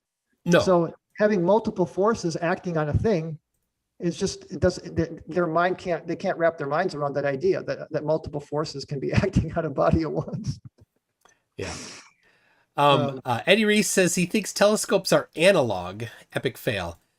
For some reason, and this is new, I learned a new flurf idea today. Yeah, I hadn't heard that one before either. That P900s see things because they're digital. So if you have a digital camera on a telescope and it's not a P900, then it must be acceptable, Witsit, right? I kind of missed that, but you're right. That's what he meant by analog and digital. It sees in different spectrums, apparently. Yeah, so all we gotta do is put a digital camera or maybe a digital telescope if we get it's the receiver. That's what's interesting, right? And so I suppose if you're going to talk about the receiver, your eyeball, if it's just you in a telescope and traditional optics on it, but not a computerized screen or something, yes, that's analog. Yeah. But all new telescopes, all of the stuff that we see on new telescopes, that's all digital. Everything is digital. Have you seen Metabunk's little camera with the P900 little experiment with a candle where he basically made a candle just like the Venus picture that the flat earthers were sharing? Because you can get the same bokeh with a candle that you can with Venus. And I looked at it, it's like, oh my gosh, that does look just like their Venus picture. And he did it with a little tea light candle, just behind a little aperture or whatever. And it's like, how do they not know that that's just out of focus? It's just bokeh. There are a couple flurf photographers, but for the most part, they don't know photography either. Yeah. No. The fact that photography has gone to this has enabled flat earthers to tell lies about photography. Oh, right. Right. Because if it was still, you know, not even point and shoot, but, you know, like real SLR cameras with film, the people that knew photography, they had to know these things. They had to understand bokeh. They had to understand exposure. They understood that if you take a picture of the moon at night, you're not going to get the stars. If you see stars, it is likely that it's been faked. Oh, wow. They get it backwards. They're like, how come there's no stars? There should not be stars. You think about that. Their hubris in their understanding that these people that don't understand about anything about photography look at things that they claim have been faked. Yeah. Right? But if somebody's faking it, wouldn't they at least fake it right? Because there are photographers that would look at that and say, wait, why are there stars there? There shouldn't be stars there. They're too far out of range. Yeah. So Peter G says the automatic direction controls are analog or digital. The telescope itself is just optical. Yes.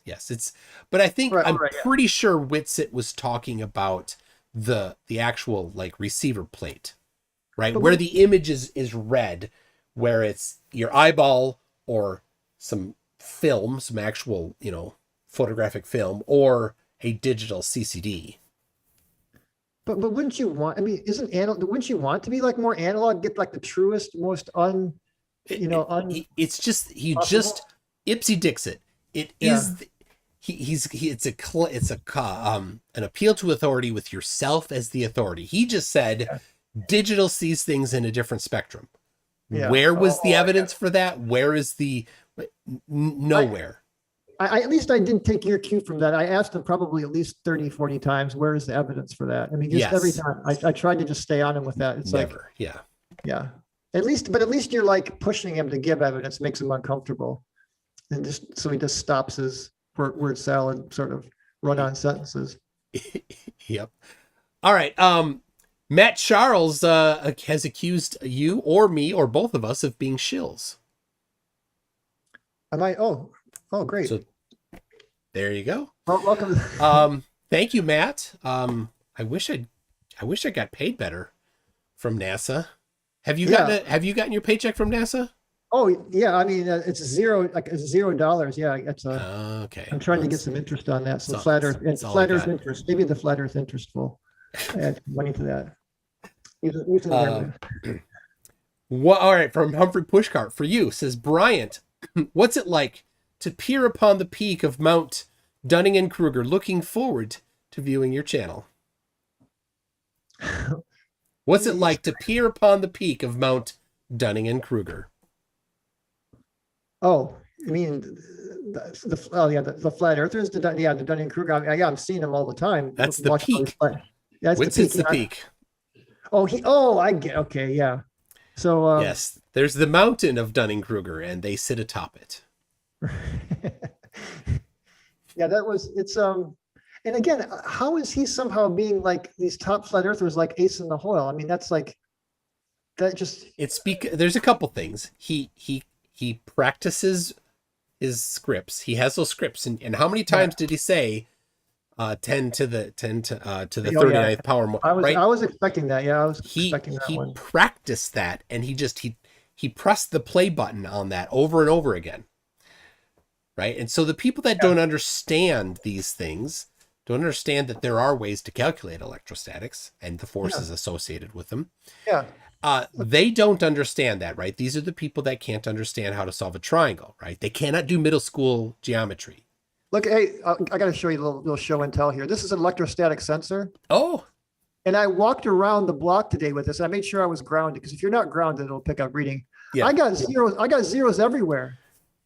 Is it just measuring the air? Or do you put it to something? No, it's measuring the. I mean, if I like, for example, if I like rub a balloon on my sweater, it'll just go off. It'll just go off the charts. It'll just read really high. So it measures electrostatic fields. I mean, and it's not cheap. I mean, but it's not the best. But you can get scientific grade ones, and you really want to make sure, obviously to ground them, and because if you're not grounded, then you can get skewed results. But Yeah. But I was looking for this I mean, I don't doubt that there's 100 volts per meter, but that's it's a very subtle field. It's not a very strong electric field. Now you can't do much work with it. If you could do work with it, you could just generate power from it. And, well, you can do the Corona. That's what the Corona motors do. But they have to send they have to actually send like a little what those little mini helicopters called? Those little drone, the little hovercraft, whatever thingies, the drones. Yeah.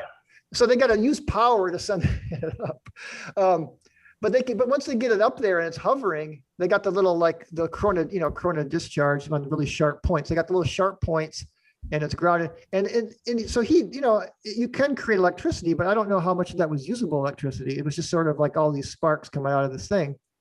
So you can tap into it. I mean, Corona motors do that, but I couldn't figure out how much current or energy was getting drawn from those experiments. Yeah, you can't get much. You can't get much. It's the same thing with the MIT, the aeroelectrodynamic thruster, whatever it is. You can get this little thing to propel for a little while, but you got to supply 40,000 volts to it. That's what they don't tell you. And their little Van der Graaf generator experiments, yeah, you're adding like 50,000 volts to it. So to something that has almost no mass. Tiny mass. Yeah. So and we know that this is where they're 10 to the 39. Yeah. Of course you're going to get all these effects because it's an incredibly strong force.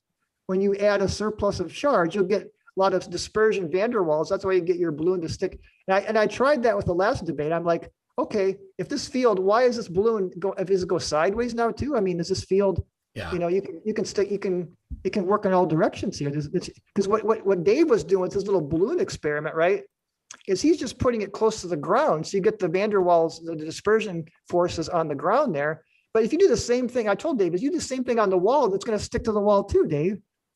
You're doing it close to the floor. That's why it's going down. But it's just, you could just rub your balloon. Just you could save a lot of money and just get a helium balloon, rub it on a sweater, and you can see that it'll stick to the ground. I mean, if it's not, if the buoyant force, maybe the buoyant force might be too strong there, but that's essentially what they're doing. At the end of the day, they're just rubbing a helium balloon on their sweater and say, oh look, it sticks to the ground. Then you take the charge off. Oh, look, it's rising up. That's really all that. They make a big deal out of that video. Do you see Dave Weiss always playing that video, right? And remember his target market, his target audience is the dumbest 0.0001% of humans, which is still a lot of people. And so if he can get those people to download his app, then he can make some money off of that. Oh. I called him. Did I tell you this? I called him out on his app saying, there's people in Antarctica on your app. And he actually admitted it. He's like, oh yeah, I'm in communication with them, but they're like, oh, they're on the outer rim. And I'm like, also on your app, Antarctica is a whole continent on your app. And he's like, well, yeah, that's what Google. And it's like, well, do you see the problem here? And he really just wanted to change that subject. We just went on to the next thing.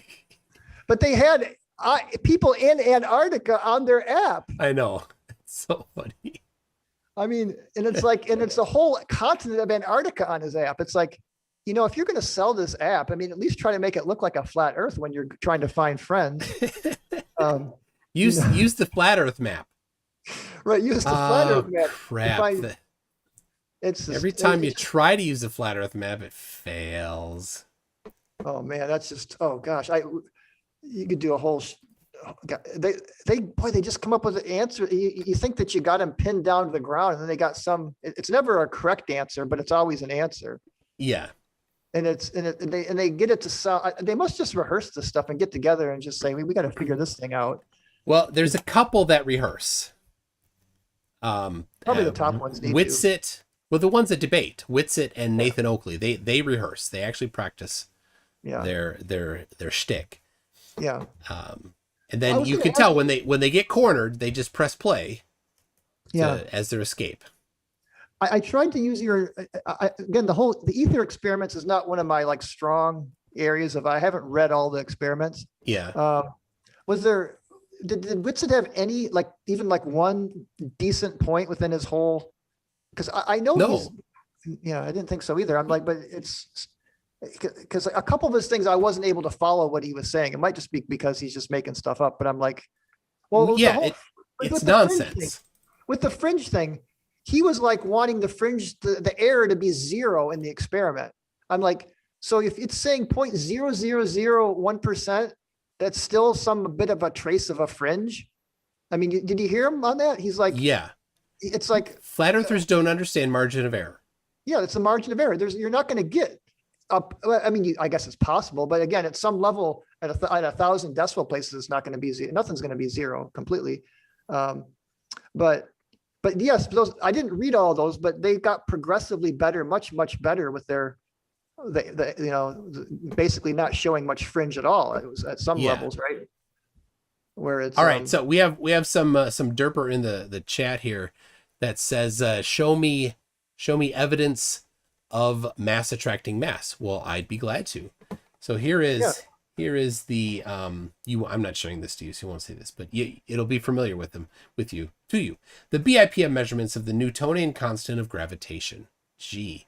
This is measuring the strength of the mass to mass attraction specifically. Not just that it exists, but it's a measurement of the exact quantity and magnitude of it. So right here on this little picture here, we see these large cylinders, A, those are the 4 source masses.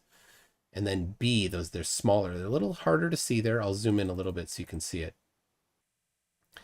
This B is the test mass. So right there is that cylinder there. And then this whole apparatus, it rotates. You see that C, it's showing that the apparatus rotates. The torsion disk of about 30 centimeters.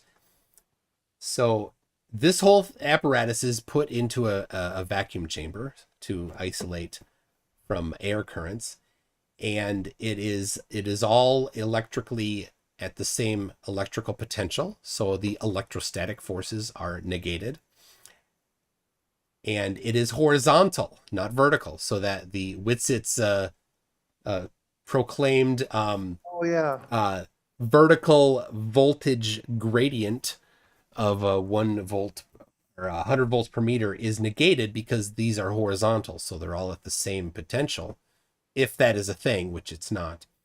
And then this shows here, this little dashed line shows where the actual vacuum chamber sits. So the whole thing there is in a vacuum chamber, and pretty. I love how they put the dashed lines in there.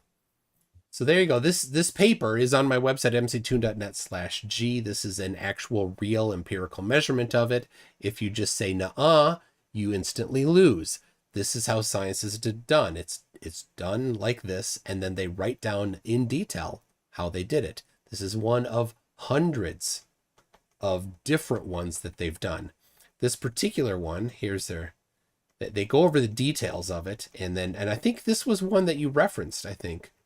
Yeah, because I was hoping to have a little more time, because it was such. I read through them all. I mean, it's not some of the ones that were 28 pages I didn't, but I mean, it's just the care, how they get the homogeneity. You know, they make sure that the sphere is perfectly homogeneous.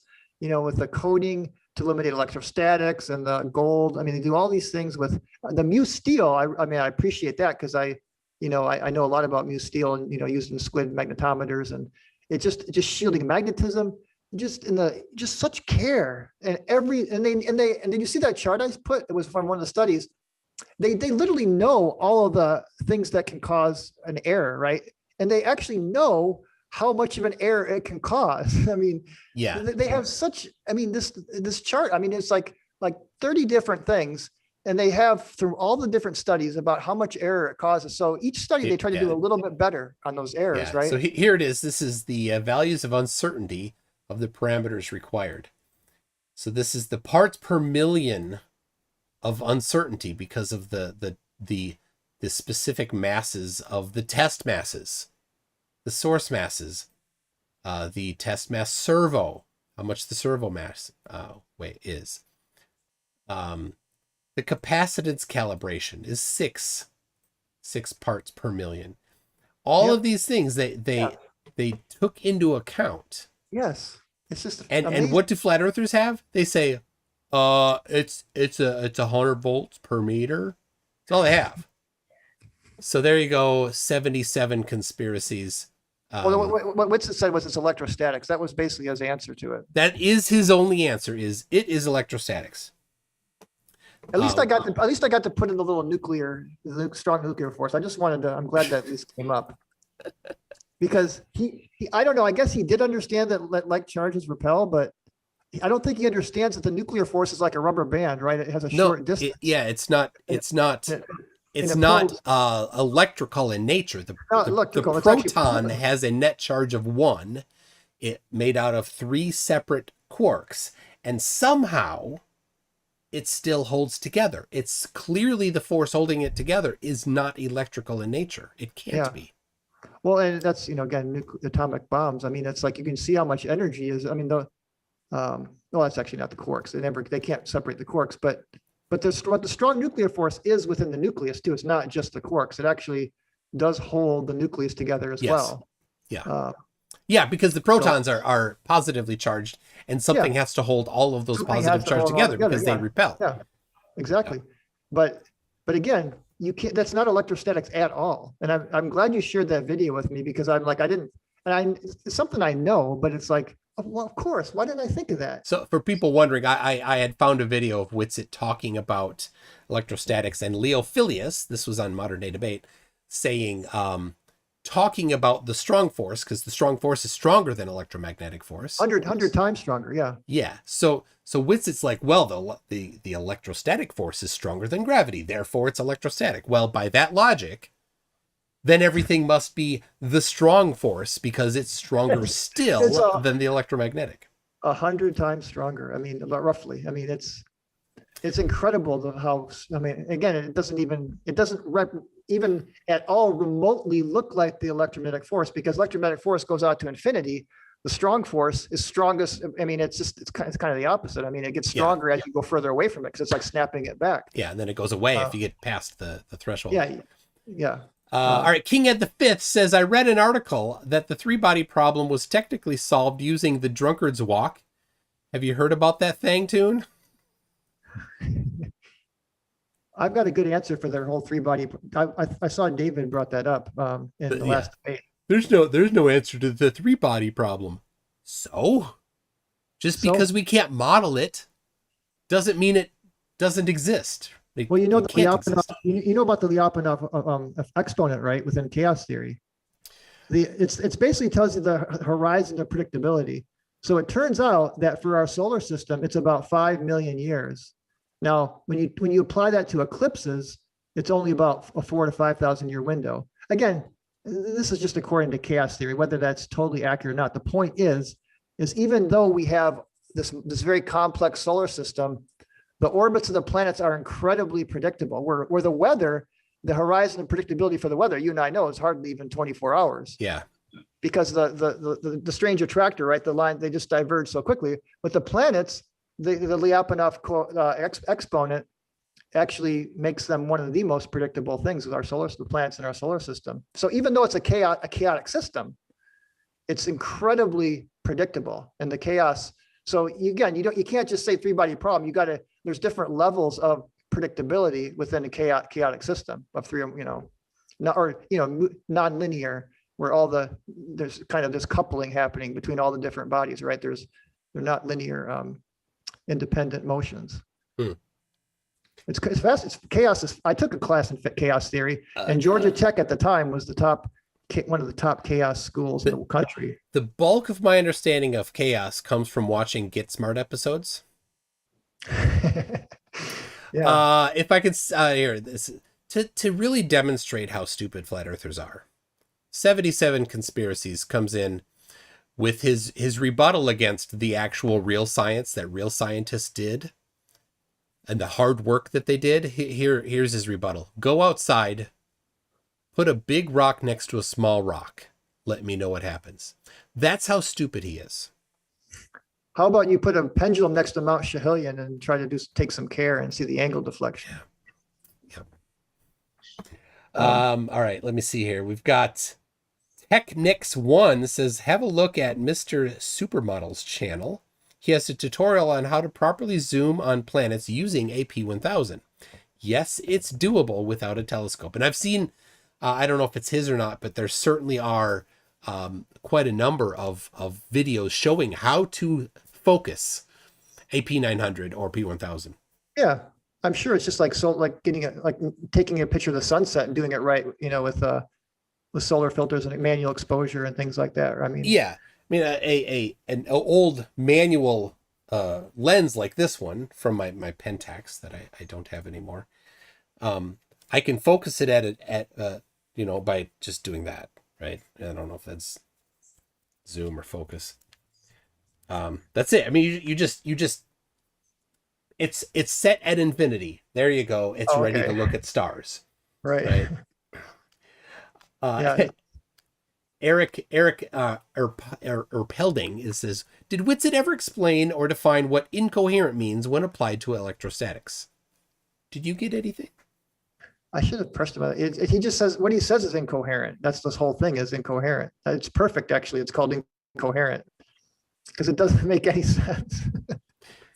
It's just parroting. He's because he heard somebody else say it. But yeah, what's the definition of incoherent? So basically, within the flat Earth community now, we have the pure density buoyancyists, like the purists, right? That don't want to go into electricity. And then there's like people that use like atmospheric like acceleration, and they somehow just replace G with acceleration of atmosphere. And I've seen, of course, this incoherent dielectric acceleration is getting popular.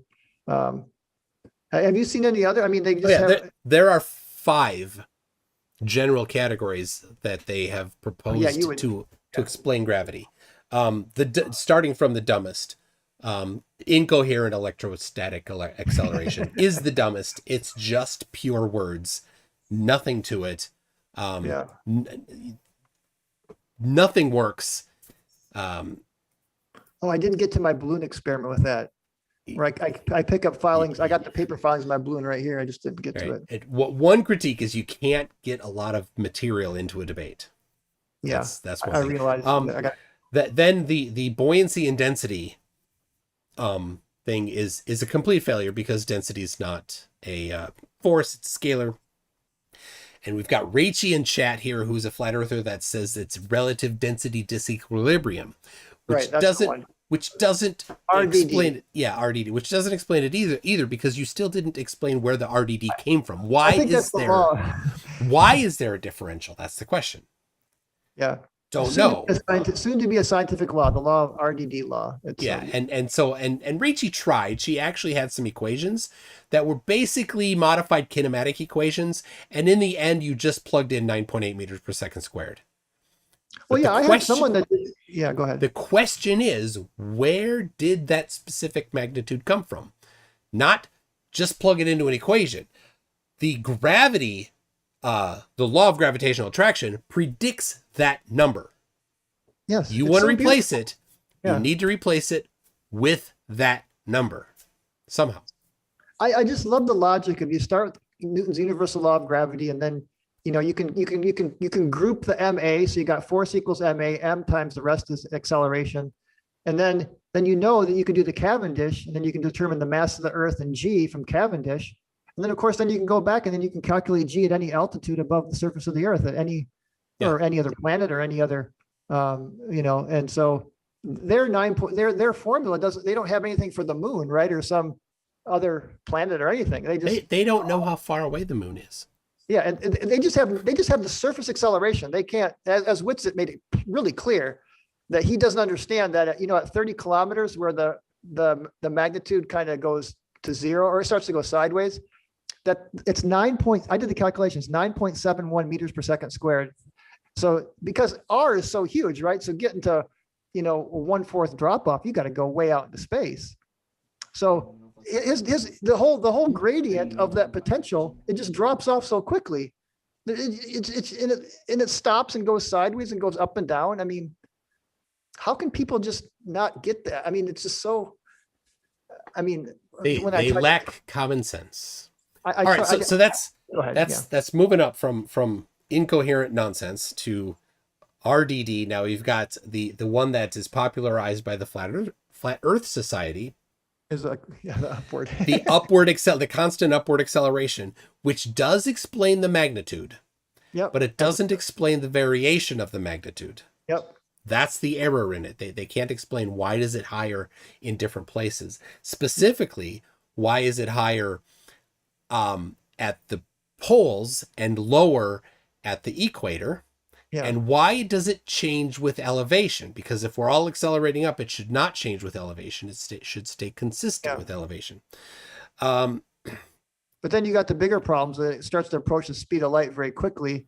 And what happens to the sun? Because they do not reject relativity. Oh, okay. Well then, but it's an accelerating reference frame though. But we're within that reference frame. It actually works. But what about their magical sun and moon orbits then? If it's Well, of course, there's no explanation for why the sun and moon stay up in that. Yeah, because that would definitely, they would just go right up into it. I mean, unless you. Well, no, they'd hit the ground. They hit the ground. Right? But Yeah, we're accelerating up. The sun and moon would hit the ground. So they don't have an explanation for that. But they can actually explain it by saying relativity, and you would not reach the speed of light. From the external reference frame, the mass would increase, the actual change in velocity would decrease. But the energy needed to do that, though, starts to get more and more. I mean, because where's that energy come from? They don't know. All right, that's number 3. There's two better ones. There's 2. Oh wow, some new stuff I haven't heard yet. The Infinite Plane Society. They don't actually really talk about this because they don't quite understand it well enough. But this does exist in a few places, that if you had an infinite plane of a particular thickness and density, you could have, and gravity existed, you could actually do that. You could actually have, but it'd be very unstable. It'd collapse. But an infinite plane, that you don't get any drop off, no matter how high, you can never escape the edge. I mean, there's no edges to escape. So you remain at a constant. It stays constant, no matter how high up you go. Yeah, there's problems with it. It doesn't explain the variation, and it doesn't explain laterally, and it doesn't explain the variation vertically.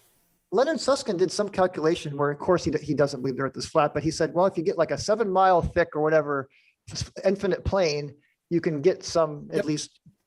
I mean, there's some way to get something. At least they're trying to get the numbers to work. I mean, yeah. So so that's the fourth. It's number 2 in my scale. Number 1, I've only seen one person propose this, and that's a centrifugal plate of some sort. Imagine that the pillars that they think the Bible's talking about are actually holding up a platter, not below it but above it, to a pivot point, many millions of miles away potentially, and that the Earth is actually in flat, like sitting on this plate. Here we go, like this, right? Yeah. There's the plate, and then there's a pivot point up here, and the whole thing is going around, so it's actually centrifugal force doing it. Yeah.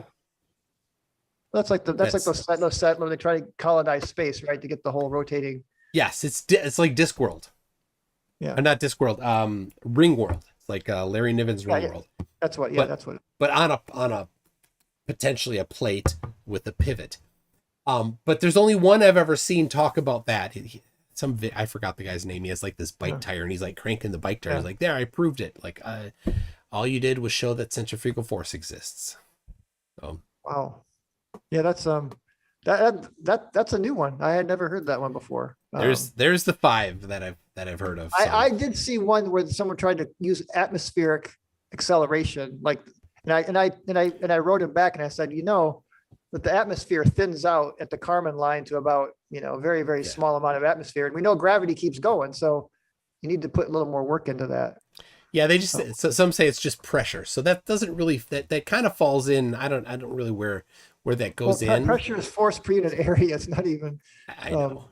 No, we both know. I mean, yeah, they can't get the units right when the density doesn't even have a vector. Oh, and I didn't bring this up. The weather vane. It's like, what force in nature is direction only? I was trying to think, is there a force? That's just a unit vector on like a unit circle. I mean, there's no force in nature that's only direction. I mean, they're trying to say that the electrostatic force is just a bias for the direction, right? They're not, and somehow density and buoyancy take care of the rest. If it's a bias, and that bias reverses, right? That's a problem, right? But it's not just a bias. He constantly said it's 10 to the 30 whatever times more powerful than gravity. Sure. He's specifically talking about the magnitude there. Right. And then I hear them say on the other side of their mouth, sometimes they'll say it's just for the direction, and then density and buoyancy takes care of the rest. But it's like, okay, let's see. But he did run away from that. He's not right. When you passingly mentioned density and buoyancy, right? And he stuck on that, like, well, that's not what I'm talking about, blah, blah, blah. Like, well, hold on, you didn't bring it up. You're a critique. If you're not going to bring it up, don't even say that you're not going to bring it up. Just don't bring it up. Yeah. So, but yeah, so he proposes that it's the electrostatic field, but then tried to run away from the magnitude of it. Yeah. So where's the magnitude come from? He didn't even answer that, did he? No, I was trying to, that's why I had the whiteboard. I put a big red rectangle. I'm like, let's fill this in. Let's work together. And I even put below it, I put, here's density, here's buoyancy, and here's Coulomb's law. And here's since you're using 100 volts per meter, we have to use F equals QE, right? Because that's the voltage, that gives you the right units. Yeah. Because Coulomb's law is a force where, volts per meter, that's more electrical potential energy. Or per unit charge. Yeah, right? well, and the field that he's talking about doesn't even really fit into Coulomb's law, because Coulomb's law is charges. Right, Coulomb's law is charge. So you have to use, you got to use it's almost like a capacitor, like a parallel plate capacitor where you got an electric field, but it's not a constant electric field. He's trying to say it's like 100 volts per meter. It's like at about 1200. Okay. It doesn't matter. Yeah, it doesn't Let's matter. just keep it in the room. Let's keep it in the room. A mile up doesn't matter. In the room, we don't even need to go up high. If you double the distance from the ground, should not there be a doubling in the, or not a doubling, some sort of proportional change in the downward force? Yeah. There should be. No, I tried. The other night I was working on it. I was like, okay, QE equals, trying to choose MA or whatever, just trying to work with. You just get nonsense. I mean, how can you, where can you go from there to get 9.8 meters per second squared? I mean, it's, you just end up with, I mean, it's, again, this is why they'll never be able to do it. Yeah. We can sit here and try to see how it might work, but they won't even do that.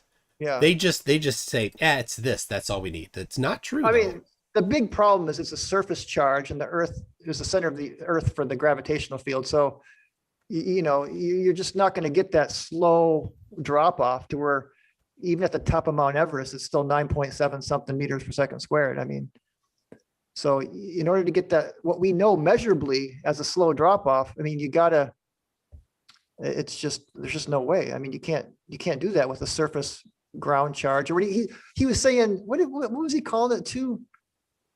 The Gaussian surfaces. Two Gaussian surfaces. I mean, you don't need two Gaussian surfaces to have a charge. Yeah, I mean, I was trying to follow. Where's he going with that? You can have any surface, any one surface to have a charge. Now, this was the bane of our existence in electromagnetism class, right? Yeah. The teacher's like, okay, you have a sphere. The surface of the sphere has this charge. Now graph the charge from the center of that sphere to the surface and then out to infinity or something like that. I need the formula for that. And we're like, oh my gosh. Okay, now there's a plane that's 1 meter away from the surface of the sphere. Oh no. Now what? Right? Because of course that plane will have a charge inside at the center, right? You need need to sum those two things. You're like, how many integrals am I going to do here? I know it gets pretty, I mean, so such as Gauss's law. I mean, I was just trying to follow, like, what is he trying? I was just trying to follow, like, inside of his mind. What was he trying to say? It's just words. Yeah, somebody else said it. Somebody else said it. He doesn't know what it means, but it sounded good to him, and his audience will gobble it up. Yeah. Yeah, the core. I just had to buy some artillery, like long distance sniper books, textbooks. I mean, it's really fascinating. Like, I mean, they're right. I mean, there is a lot of like, with the bullets. Yeah. So because there's another force that's larger, the smaller force doesn't exist. Is that what you're saying, Witsit? Yeah. No. But go ahead. At certain distances, it becomes enough that you need to take it into account. Mm-hmm. At short distances, you don't need to. You might only need to take into account 1 or 2 or 3 variables. Yeah. At medium distance, you might need to take 4, 5, 6 variables into account. At farther distances, right, as your precision must and accuracy has to get higher, and so you have to bring in more things. You're not just saying, well, the wind is generally to the left. Yeah. You say, well, at 100 meters out, the wind is to the left. At 200 meters out, the wind is not happening. Yeah. At 300 meters out, the wind is to the right.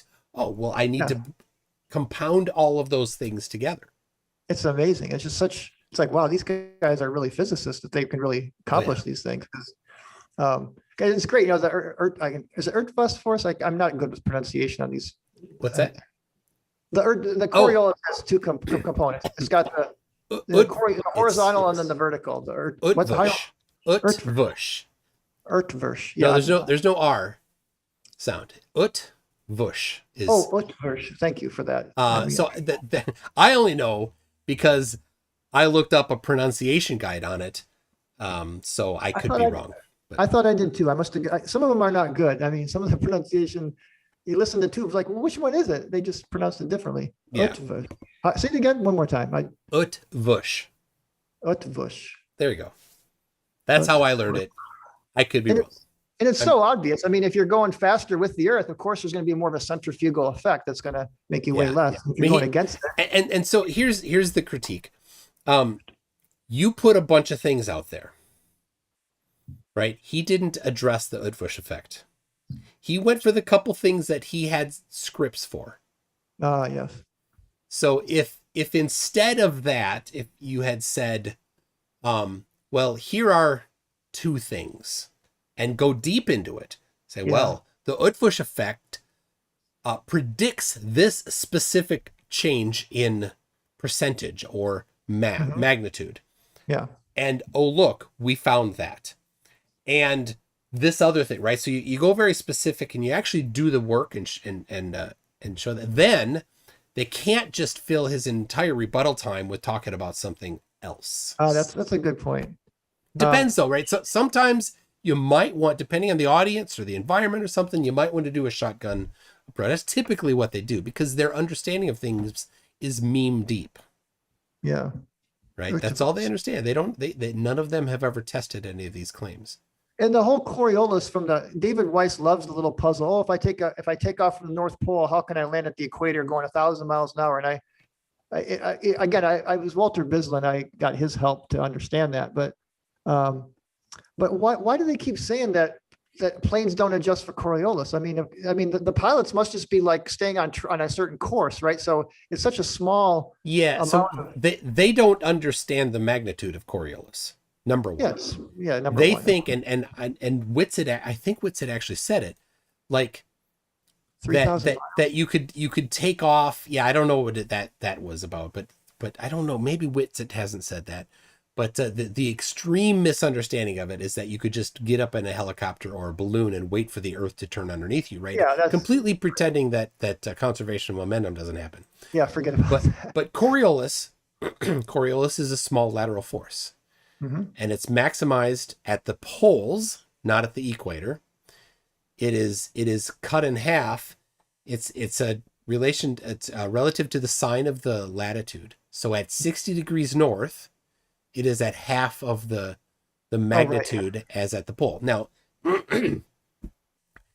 there's an awful lot of flights that are south of 60 degrees south or north. Sorry, south of 60 degrees north. So they're even dealing with the smaller portion of it. But I have the form. I should put in some. Yeah, all right. I didn't do it on my website. I have right here the actual my Coriolis page Oh, has you got the a formula. Coriolis. Yeah, it has the formula. The formula for Coriolis is acceleration. The acceleration is what you're looking for, not the force, because the force is dependent on the mass. F divided by m, but it's what you're looking for there is 2 times the velocity of the moving object, so the velocity of an airplane, times omega, which is the angular velocity of the Earth, which is 0.0000727 hertz. Right. Very small, times the sine of the latitude. So it's directly proportional to the velocity of the object. So a balloon, a hot air balloon, is moving at what velocity? Well, initially 0 with relation to the surface of the Earth. So then it might move, as it's being carried by the wind, then it's moving at 5, 10, 15 miles an hour, maybe. Not very fast. So you multiply that by this whole formula, you get a very small force or acceleration. An airplane isn't much better. Go ahead. I'll do the math. What they don't get too is if you go from the North Pole to the equator, that's like 6,000 miles or whatever. It's a slow, gradual. I mean, yes, it's stronger at the poles. You're right. I mean, but it's not like it's all of a sudden you've got to land on the equator and going 1,000 miles an hour. I mean, of course, everything's rotating together, but what they don't get is that the Earth is not, we're not saying the Earth is rotating out from under you. It's that your initial velocity is going to be either less or more than the latitude above or below you. And then it deflects because of the faster speed going to the slower speed or slower speed to the faster speed. But it's a very gradual going from 0 to 1,000, even though everything's moving together. That differential slowly, gradually, over 6,000 miles is ever so slowly happening, right? It's not like we're living on a tiny little thing that a lot of feathers just think that we're just living on some small little ball that's spinning. Yeah. All right. So I did the math quick for this equation. An airplane at 1,000 kilometers per hour. I'm doing it all in metric here. At 60 degrees latitude, the Coriolis acceleration is 0.126 meters per second squared laterally. Oh wow! Now that is less than wind. Yeah, and so they do account for it, but they account for it automatically, just like they account for wind automatically. The wind will push the airplane off of its intended, off of its, it's aiming one particular direction. Right? Yeah, so it's just course correcting automatically through all these things. So they don't get that. They think that there's got to be some kind of Coriolis meter that the pilots have to somehow manually adjust when they're. I mean, my camera has frozen. I just see your name. I've just been seeing your name the whole time. Oh yeah, I haven't been. All right, and then jeez, you're not. I'm sharing my camera to you, and you're not seeing it either. So there you go, people. I froze. Something happened. It's happened a couple times before while recording videos, and it's a pain in the butt because I'm. You just. It's just me. There you go, Mike. So it's a pain in the butt because I'll record like a 5-minute stretch of video and then I'll go to review it. I'm like, oh no, it froze 2 seconds in. So anyway, let me look here. Let's see. King Ed V says the article I read has predictability based on calculating multiple scenarios at once, and they were able to model using that. Well, very interesting. So, all right, I think we should. I think my camera freezing is. This is a sign. Good sign. No, this was fun. I enjoy the feedback. Thanks for the support. And I mean, it really makes a difference, MC, having that you're not just up against the flat Earth like top. I mean, call them influencers. I guess what would you call? I mean, Papa Flurfs. They're the peak Papa Flurfs. So it's nice having to know you're part of a kind of community trying to share the real scientific truth of basically just reality. We're just trying to show people what reality is. But it's beautiful. I mean, science is wonderful. That's one of the things I like about this is you do learn a lot, give them credit. They bring up a lot of stuff that help you to learn some cool stuff that I might have seen before, but it's like, oh yeah, I remember this in college. But it's fun. So thanks for the support. Thanks for having me on. And at any time, you know, I'm always, if you need someone, you can always just message me or something, or you want to. Well, I sent people to your website, or to your YouTube channel to subscribe. And thank you had 60 some subscribers earlier. Yeah, and 80 something. I think you did send. I saw a spike yesterday, so I think you definitely helped. I didn't send any yesterday that I remember, but you're at 201. So thank you. I was hoping to get you over 200. So there you go. Awesome. And would you mind? Would you mind if I mirrored a couple of your videos? Please. I mean, I'm gonna. Some of my older ones. I mean, they'll get better. I mean, that's just. But please do any that you want. And my website, dfe.net, it's just kind of a collection of raw information right now, but I'm going to hopefully in time get that smoothed out, make it look better. And like I said, 20 videos, I got about 20 videos coming in the near future on all these topics. And I've been watching a lot of yours. You're definitely been a really invaluable resource. So thank you for all that you do. Yeah. Well, all right. Thanks for coming on, and thanks everybody for joining. Thank you, MC. We'll see you on. I've got a debate coming up on Tuesday, hopefully, and then the guy's a little flaky. And I have a Mallory and Kyle debating on whether or not hot dogs are sandwiches. It's epic debate number 4, and we'll see you all then. Bye. All right. Take care. Thanks. All right. You don't have to hang up. Okay.